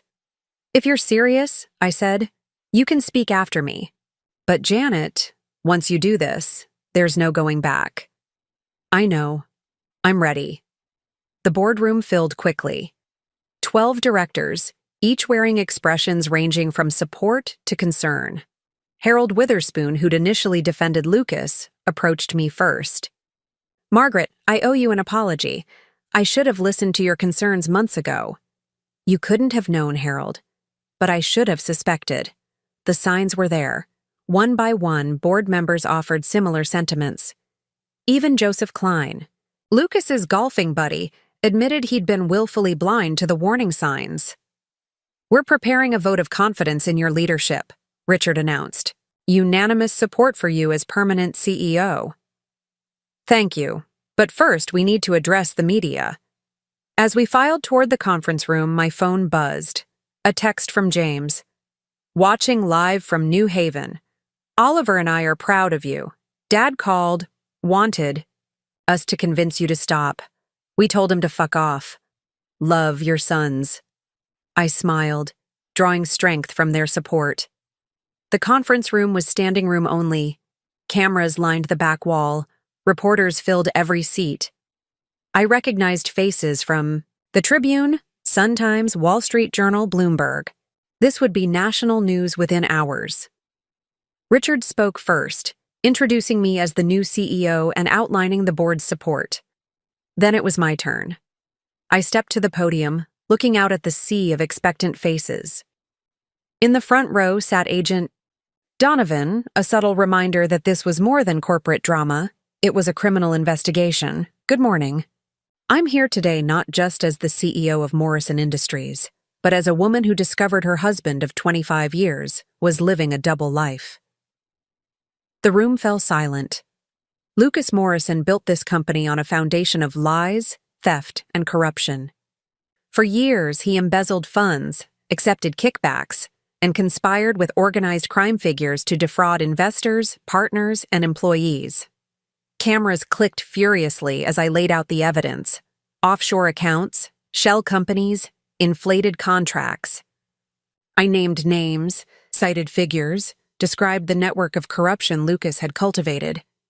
But the professional betrayal, devastating as it was, paled in comparison to the personal one. My husband didn't just steal money, he stole trust. He planned to frame me for his crimes, documented false evidence of my mental instability, and took out life insurance policies without my knowledge. Gasps rippled through the room. I stand here today not as a victim, but as a survivor. And I'm not alone. I gestured to Janet, who approached the podium shakily. My name is Janet Caldwell, she began, voice trembling. I was Lucas Morrison's secretary and mistress. I'm 7 months pregnant with his child. The room erupted. Reporters shouted questions, cameras flashed. I placed a supportive hand on Janet's shoulder as she continued. I believed Lucas when he said his marriage was over. I believed him when he promised we'd build a life together. I was wrong. He used me, just as he used everyone in his orbit. She turned to face me directly. Mrs. Morrison, Margaret, I'm deeply sorry for my role in this. You've shown me more grace and dignity than I deserve. We were both deceived, I said publicly. The difference is, I had 25 years to learn to see through his lies. You had barely one. After Janet stepped away, I returned to the microphone. Morrison, Industries will survive this scandal. We're implementing new oversight measures, conducting a full forensic audit, and cooperating completely with federal investigators. To our employees, investors, and partners, You have my word that this company will emerge stronger and more transparent than ever. What about Mr. Morrison? A reporter called out. Lucas Morrison is currently in federal custody, facing charges of embezzlement, racketeering, and conspiracy. The justice system will determine his fate. Do you still love him? Another shouted. The question hung in the air. I considered it carefully. I loved the man I thought he was. That man never existed. The real Lucas Morrison? I pity him. He had everything: family, success, respect, and threw it away for greed. As the press conference ended, my phone lit up with messages of support. Former colleagues, childhood friends, even Lucas's sister reached out to express solidarity. But the most meaningful message came from an unexpected source. Michael Torino Jr., son of the mob boss Lucas had been involved with. Mrs. Morrison, you have my respect. My father is furious, but I'm glad someone finally stood up to him. Good luck. Even in Chicago's darkest corners, allies were emerging. The truth had a way of attracting support from surprising places. The next morning's headlines screamed across: Chicago and beyond, Morrison empire built on lies. CEO's wife exposes corruption network. Pregnant mistress turns whistleblower. I sat in my office, fielding calls from investors, while Patricia Whitmore managed the legal fallout. Every hour brought new revelations as more people came forward. Margaret, Patricia said, entering with fresh documents. 3 more former employees want to testify. Apparently, Lucas sexually harassed multiple women but paid them off. Jesus. I rubbed my temples. How deep does this go? Deeper. The FBI just found a second set of books in Douglas Reinhardt's office. Lucas wasn't just stealing from the company, he was skimming from the charity funds too. My phone rang. Agent Donovan. Margaret, we need you to identify some documents. Can you come to the field office? An hour later, I sat in a conference room surrounded by evidence boxes. Donovan spread papers across the table. These are from Lucas's safe deposit box. We need help understanding the code names. I studied the documents. Project Nightingale was the woman's shelter renovation. Project Cardinal was the children's hospital wing. Each charitable project had a code name and a second budget showing systematic theft. He stole from sick children, I said numbly, and homeless veterans, domestic violence victims, cancer patients. Donovan trailed off. Every charity you both supported. How much? Over $6 million. Diverted through a Cayman Islands account, then filtered back as anonymous donations for tax purposes. I felt physically ill. He accepted awards for that. Generosity. We went to galas, made speeches, and he used the charitable work to launder money from his mob connections, Donovan added. The Torino family made donations, got tax breaks, and received clean money in return. What about the life insurance policies? We found 3 more. Different insurance companies taken out over the past year. Total value, $8 million. He was planning to kill me. We can't prove intent, Donovan said carefully, but the timing is suspicious. Each policy was taken out after you started asking questions about finances. I thought about all the times Lucas had suggested romantic getaways in the past year. The sailing trip he'd wanted to take, just the 2 of us. The ski vacation in Aspen, the hiking expedition in Arizona. The accidents he could have arranged, I murmured. We're investigating each trip proposal, Donovan confirmed. Especially since we found searches on his laptop for accidental death, maritime law, and wilderness accidents. My phone buzzed. Oliver. Mom, Channel 7 has breaking news. Former Mayor Davidson just got arrested. Something about Dad's construction projects? I turned to Donovan. The dominoes are falling? Faster than we expected. Davidson, 3 city councilmen, and 2 judges. All arrested this morning. On what charges? Bribery, conspiracy, racketeering. Your husband's records detailed every payoff, every rigged bid, every fixed court case. What about Joseph Weinberg? In custody as of an hour ago. He's already trying to cut a deal. I leaned back in my chair, overwhelmed by the scope of Lucas's criminality. How did he keep all this straight in his head? He didn't, Donovan said, pulling out a leather journal. He kept detailed notes, names, dates, amounts, even blackmail material on his co-conspirators. That's how he controlled them. Until they controlled him. According to this, the Torino family was pressuring him for bigger payoffs. That's why the embezzlement escalated. My phone rang again. James this time. Mom, I just got a call from the Yale Law Review. They want to interview you about corporate whistleblowing and spousal rights. This case is already being taught in classrooms. After hanging up, I looked at Donovan. When does Lucas get sentenced? First, he has to be convicted. Trial's set for September. He's facing 147 criminal charges. Will he testify against his co-conspirators? His lawyer's negotiating. But honestly, most of them are turning on each other. Your evidence started an avalanche. That evening, I sat alone in my office, watching the sunset over Lake Michigan. The company stock had rebounded after initially plummeting. Investors were responding positively to the transparency measures I'd implemented. The media was portraying me as a hero rather than a victim. But I didn't feel heroic. I felt tired. A knock interrupted my thoughts. Janet Caldwell stood in the doorway. I'm sorry to bother you, she said. I wanted you to know that Lucas tried to call me from jail. He wanted me to lie, say you forced me to testify against him. And? I hung up on him. She placed a hand on her belly. I don't want my daughter growing up thinking that kind of behavior is acceptable. It's a girl? Found out this morning. She smiled weakly.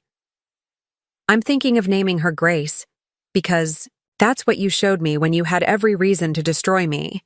After she left, I turned back to the window. Tomorrow would bring more revelations, more arrests, more evidence of Lucas's betrayal. But tonight, I allowed myself a moment of quiet satisfaction. I had exposed the truth. The rest was up to the justice system. The federal courthouse bustled with activity as Lucas Morrison's preliminary hearing approached. I walked through security flanked by Patricia Whitmore and Agent Donovan, ignoring the flash of cameras and shouted questions from reporters lining the steps. Mrs. Morrison, will you testify against your husband? How does it feel to bring down Chicago's biggest corruption ring? Inside, the hallway was packed with lawyers, investigators, and defendants. In the span of 2 weeks, 37 people had been indicted based on evidence I'd provided. The Morrison scandal had become the largest RICO case in Illinois history. Margaret. Assistant U.S. Attorney David Chen approached us. We need to discuss your testimony. I thought I wasn't testifying today? You're not. But Lucas's new attorney is making noise about spousal privilege? Patricia scoffed. Spousal privilege doesn't cover criminal conspiracy. Besides, most of the evidence came from Margaret's independent investigation. Exactly our position. But they're going to argue she illegally accessed his private documents. Everything was in joint accounts or company property I had legal access to, I countered. The storage unit was rented with our joint credit card. The safe was in our home. Even his car is technically mine. Good. That's what we'll argue. Courtroom 4 was standing room only. I took a seat in the gallery, noting the presence of several former business associates now wearing federal monitoring anklets. Lucas was brought in wearing an orange jumpsuit, his silver hair now showing dark roots, his face gaunt from 2 weeks. In federal custody. Our eyes met briefly. He looked away first. Judge Martha Williams, known for her no-nonsense approach to white-collar crime, called the hearing to order. We're here to address multiple motions from the defense, including a request for bail modification and a motion to suppress evidence. Lucas's attorney, a slick operator named Gerald Foster, stood. Your Honor, my client has been subjected to a vindictive campaign by his estranged wife. The evidence was obtained through marital deception and— Counselor, Judge Williams interrupted. Are you arguing that Mrs. Morrison didn't have legal access to joint financial records? I'm arguing she accessed them under false pretenses, Your Honor. Mr. Foster, I've reviewed the evidence list. Bank accounts, company documents, property records, all jointly owned or accessible to Mrs. Morrison in her role as CFO. Motion to suppress is denied. But, Your Honor, furthermore, the judge continued, given the evidence of Mr. Morrison's attempts to frame his wife for his crimes, including forged documents and false surveillance, I find her investigation not only legal, but prudently self-protective. The prosecutor stood. Your Honor, regarding bail, we have evidence Mr. Morrison was planning to flee the country. Tickets to São Paulo were found in his possession, along with false passports. False passports? The judge's eyebrows rose. 3 different identities, Your Honor, plus evidence of offshore accounts totaling $58 million. The number stunned me. Even I hadn't known the full extent. Bail is revoked, Judge Williams declared. The defendant will remain in custody pending trial. Your Honor, Foster protested. Mr. Foster, your client is charged with 147 federal crimes, including conspiracy to commit murder. The courtroom erupted. I gripped Patricia's hand. Based on evidence of life insurance policies taken out on Mrs. Morrison without her knowledge, combined with documented research into accidental death methods, he's a flight risk and a potential danger. Bail is revoked. As Lucas was led away, he turned to look at me one more time. His mouth formed words I could read clearly. I'm sorry, too little, too late. In the hallway afterward, chaos reigned. Reporters pressed forward as Patricia made a statement about respecting the judicial process. I slipped away to a quiet alcove where Agent Donovan waited. Conspiracy to commit murder? I asked. The FBI cyber team found more than just research. On his laptop, he had contacted 2 different fixers about solving a problem. One was an undercover agent. My legs felt weak. He actually hired someone to kill me? He was in negotiations when you exposed everything at your birthday party. Your timing may have saved your life. I leaned against the wall, processing this information. The man I'd shared a bed with for 25 years had been plotting my death. Margaret, Kevin Donnelly approached. Your sons are here. They flew in this morning. James and Oliver waited in a conference room, both wearing suits, both looking older than their years. Mom, Oliver embraced me first. We heard what they said in court, about Dad planning to— I'm okay, I assured them. I'm safe now. He's done, isn't he? James asked. Even with the best lawyers, he can't beat this. Gerald Foster's already reaching out about a plea deal, Patricia confirmed, entering the room. Life without parole is the best he can hope for now. Good, Oliver said coldly. Let him rot. I looked at my sons, successful, principled young men despite their father's influence. They were perhaps the only good thing to come from my marriage to Lucas. What happens to the company now? James asked. We rebuild, I said firmly. New leadership, new values, complete transparency. And you as CEO? If the board maintains their confidence, yes, they will, Patricia assured me. The stock's up 12% since your press conference. Investors appreciate honest leadership. That evening, I stood on the balcony of my hotel suite. I couldn't bear returning to the penthouse yet, watching Chicago's skyline glitter against the night sky. The city Lucas had tried to corrupt through bribery and intimidation would survive. His downfall, so would I. My phone buzzed with a message from Janet. Saw the news. Are you okay? Baby kicked for the first time today. Somehow fitting. I smiled, texting back. I'm okay. Congratulations on the kick. New beginnings for all of us. The legal consequences were just beginning. Lucas faced life in prison. His co-conspirators were falling like dominoes. The company would face years of audits and oversight, but I was free. Free from lies, manipulation, and fear. Free to rebuild my life and my company on a foundation of truth. Tomorrow would bring more challenges. Tonight, I would sleep peacefully, for the first time in months, knowing justice was finally being served. 6 months later, I stood in the newly renovated Morrison Industries boardroom, watching Chicago's autumn skyline through floor-to-ceiling windows. The company had been rebranded as Aurora Enterprises, a new dawn, a fresh start. Today marked our first shareholders' meeting since the scandal broke. "Ready?" Richard Blackstone asked, adjusting his tie.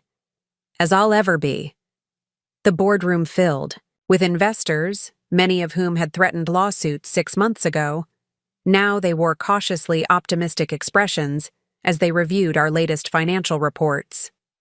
"Ladies and gentlemen," I began, clicking through the presentation. 6 months ago, Aurora Enterprises faced an existential crisis. Today, I'm proud to report we've not only survived but thrived. The numbers spoke for themselves. Stock price up 45%, 3 major government contracts secured, employee satisfaction at an all-time high. Our radical transparency initiative, publishing all executive salaries and company expenditures online, had earned praise from business ethics organizations. "Questions?" I asked after concluding. Margaret Phillips, representing a major pension fund, raised her hand. "What's the status of the legal proceedings?" "Lucas Morrison pled guilty to all charges last week. He'll be sentenced next month. Prosecutors are recommending 30 years. His co-conspirators have received sentences ranging from 5 to 20 years. And the civil lawsuits?" "Settled. Insurance covered most claims. Lucas's personal assets, including properties purchased with stolen funds, are being liquidated to compensate victims." After the meeting, Richard walked with me to my office. "You've done something remarkable here, Margaret. Most companies don't survive scandals like this. Most companies don't gut themselves and rebuild from scratch. My office, formerly Lucas's, had been completely redecorated. Gone were his hunting trophies and ego wall. In their place, family photos, awards for corporate transparency, and artwork from local Chicago artists. On my desk sat a framed photo from last weekend. James, Oliver, and me at Navy Pier with Janet and baby Grace. The new Morrison grandchild had arrived 3 months ago. A beautiful girl with her father's eyes, but hopefully none of his character flaws. My phone buzzed with a text from Oliver. Dad's letter arrived. Should I open it? Lucas had been writing to the boys from prison. They'd refused his calls but occasionally read his letters, searching for genuine remorse that never quite materialized. Your choice, I replied. I'm here if you need to talk. Patricia knocked on my door. Margaret, the Tribune's business editor is here for your interview. Sarah Chen, no relation to the prosecutor, arrived with a photographer in tow. The Tribune was doing a feature story. The woman who brought down Chicago's corruption network. Mrs. Morrison, Ms. Hastings, please. I'd legally returned to my maiden name last month. Ms. Hastings, you've become something of a folk hero. The betrayed wife who fought back and exposed massive corruption. How does that feel? Complicated. I never wanted to be a hero. I just wanted the truth. You've received death threats from some of the families affected by the arrests. Are you afraid? I was more afraid when I was living with Lucas, not knowing what he might do next. Now I have excellent security and, more importantly, I have truth on my side. Speaking of Lucas, you're attending his sentencing next month? Yes. Not for closure, I found that months ago, but to bear witness. To remind the court of his victims, including yourself, including everyone he betrayed, investors, employees, charities, taxpayers, and yes, his family. Do you regret exposing him? I regret that it was necessary. I regret staying silent.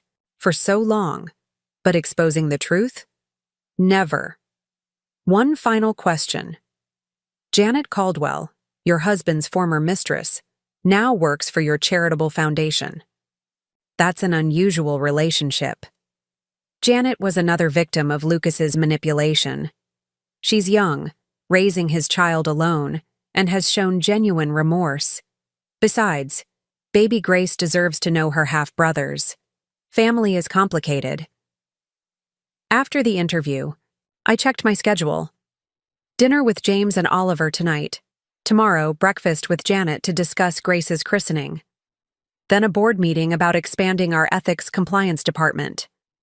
My phone rang. An unknown number.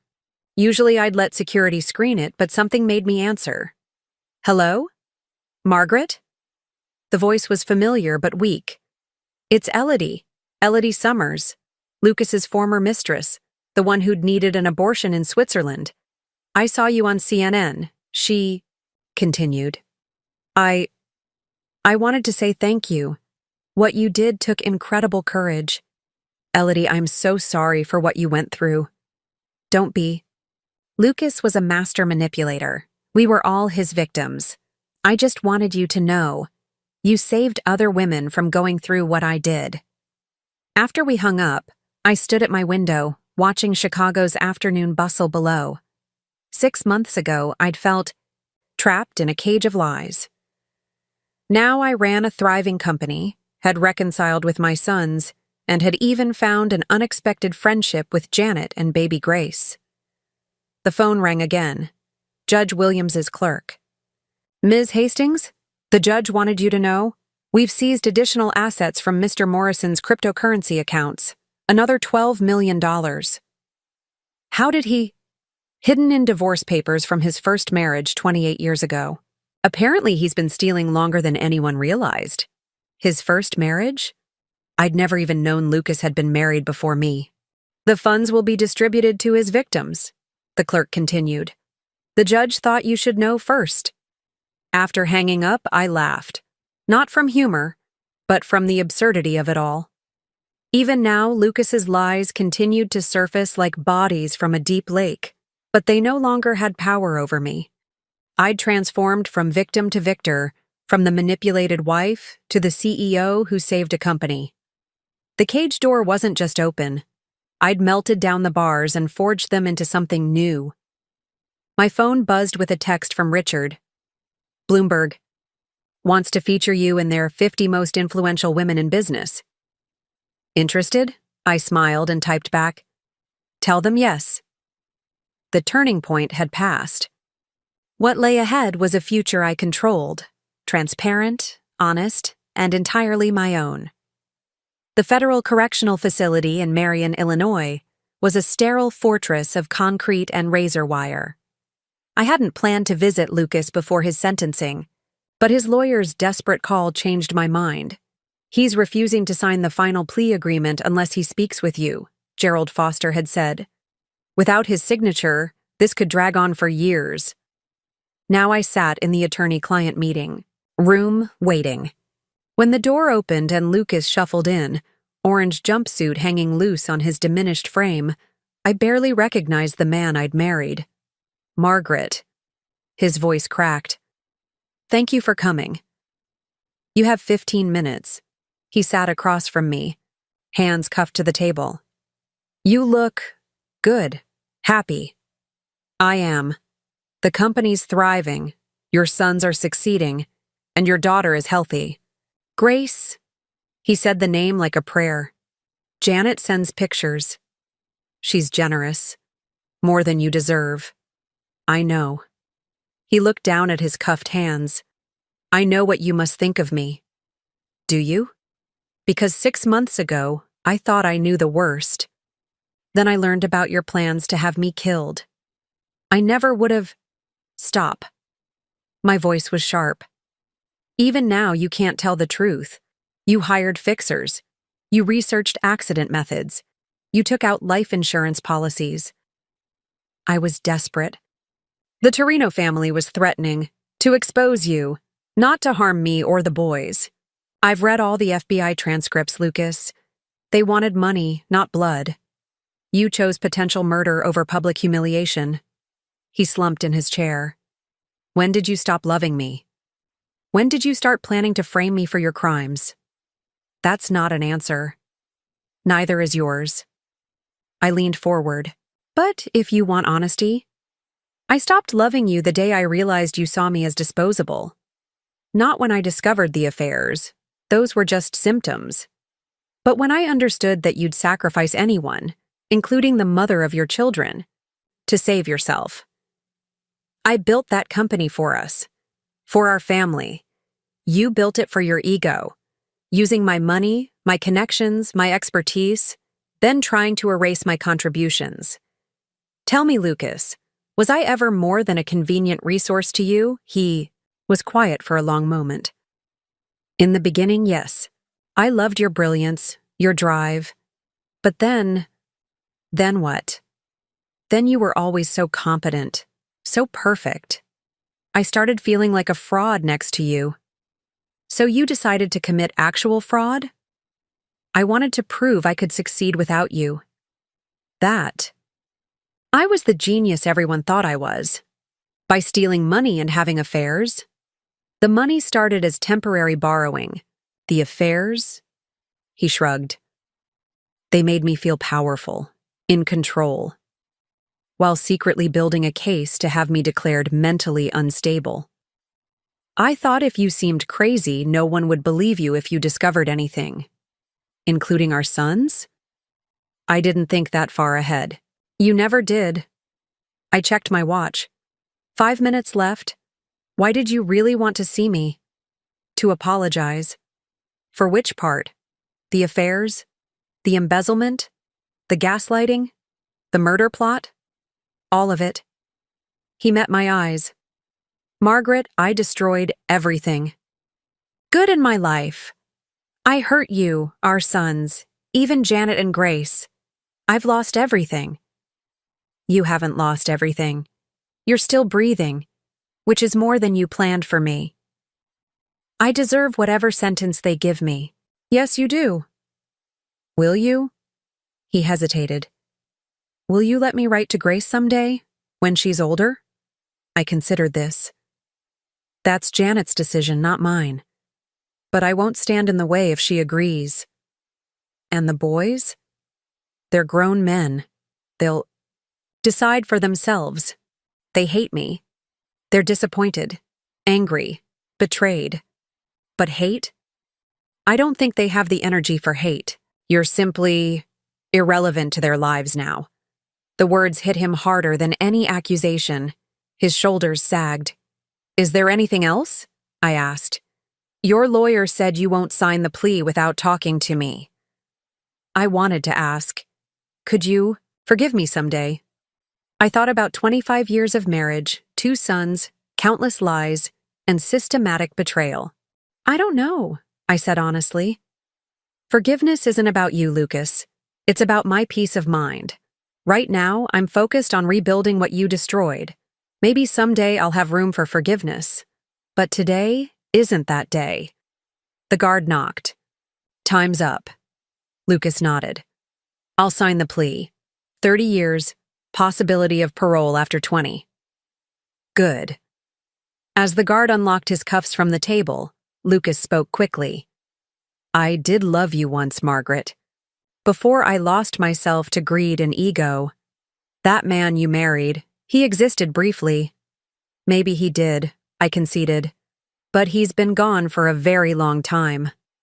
I walked out of the prison into brilliant afternoon sunshine. My phone showed missed calls from the office, but they could wait. I needed a moment to process this final conversation with my ex-husband. A text arrived from Oliver. How did it go? He'll sign the plea, I replied. It's over. Good. Dinner tonight? James and I want to take you somewhere nice. I'd like that. Another text from Janet. Grace said gamma today. I think she means you. I smiled, feeling something shift inside me. The past no longer held power over me. Lucas was just a man, in an orange jumpsuit, facing the consequences of his choices. I had a company to run, sons who loved me, and a granddaughter learning to speak. The future stretched ahead, bright with possibility. As I drove back to Chicago, I realized I felt something I hadn't experienced in years: genuine happiness. Not the performed contentment of a trophy wife, but real joy at the life I'd built from the ashes of my marriage. Lucas had tried to destroy me. Instead, he'd freed me to become who I was meant to be all along.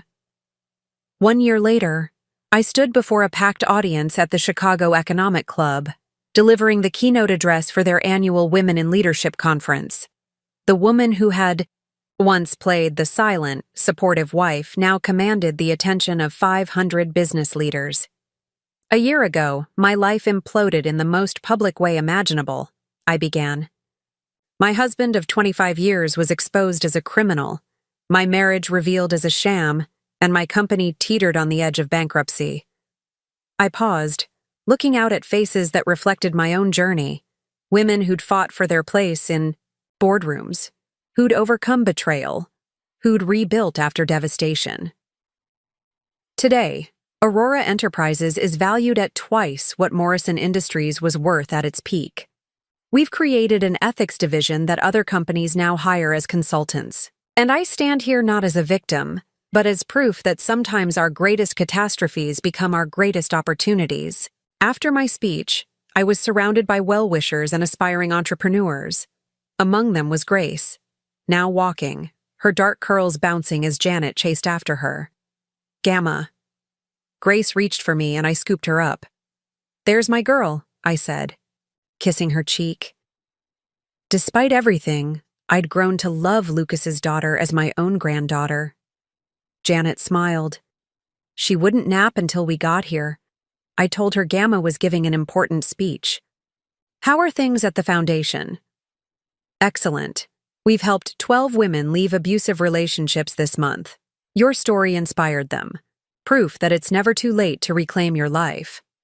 James and Oliver joined us, both now serving on Aurora's board while pursuing their own careers. "Mom," Oliver said, "Bloomberg's here. They want to discuss that documentary series. The one about corporate whistleblowers? And survivors of financial abuse," James added. "They specifically mentioned your case has helped change legislation in 3 states. My phone buzzed with a calendar reminder. Lucas Morrison sentencing hearing. 2 weeks. I'd already decided not to attend. Lucas had received his 30 years, with eligibility for parole after 20. The man who'd once controlled every aspect of my life was now just a number in the federal prison system. "Oh," Janet said. "I meant to tell you. Derek called. Derek Hansen, my new relationship. We'd met 6 months ago at a charity function. He was a widowed architect who'd lost his wife to cancer. We took things slowly, both of us healing from different kinds of loss. He's cooking dinner for us tonight," Janet continued. "Said something about testing recipes for Grace's birthday party." I smiled. Derek had embraced my complicated family, without hesitation, even Janet and Grace. He understood that healing meant accepting all parts of my past, not erasing them. "Mrs. Hastings?" A young woman approached, clutching a notebook. "I'm Sarah Williams, first year at Northwestern Law. I wanted to thank you. Your case inspired me to specialize in financial crimes prosecution, specifically protecting spouses from financial abuse." "That's wonderful," I said warmly. "We need more prosecutors who understand these crimes." After she left, Oliver chuckled. "Remember when Dad said you'd be nothing without him?" "I remember," I said, watching Grace play with my pearls. "Turns out he was nothing without me." My phone buzzed again, this time with an email from the White House. The president wanted to appoint me to a financial crimes task force. "Another government position?" James asked, reading over my shoulder. "Just advisory," I said. "But yes." "Taking it?" I thought about the year that had passed. The shame and humiliation of Lucas's betrayal had transformed into purpose. I now had a platform to help others escape similar situations. Yes, I decided. I'm taking it. That evening, as I prepared for dinner with Derek and my extended family, I caught my reflection in the mirror. The woman looking back wasn't the same one who'd dressed for her 50th birthday party. That woman had been trapped in a performance, playing the role of perfect wife. This woman was free.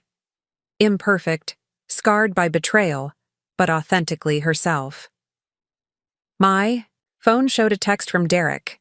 Made Grace's favorite mac and cheese. Janet's bringing dessert. Can't wait to celebrate your speech today. Proud of you. Below it, a message from Janet. Grace learned a new word. Strong. She pointed at your picture when she said it. And from Oliver. Dad's lawyer called again about prison visits. Told him where to stick it. Love you, Mom. I smiled, applying lipstick, my own choice now, not Lucas's preference. Downstairs, my chosen family waited. My sons, my ex-husbands, mistress who'd become a friend, his baby daughter who called me Gamma, and a good man who loved me for who I was, not what I could provide. A year ago, Lucas had tried to destroy me. Instead, he'd set me free. I walked downstairs to embrace my new life, imperfect, complicated, and entirely my own. The cage was gone. In its place stood something far better: truth, freedom, and the power of choosing my own path forward. Up next, you've got 2 more standout stories right on your screen.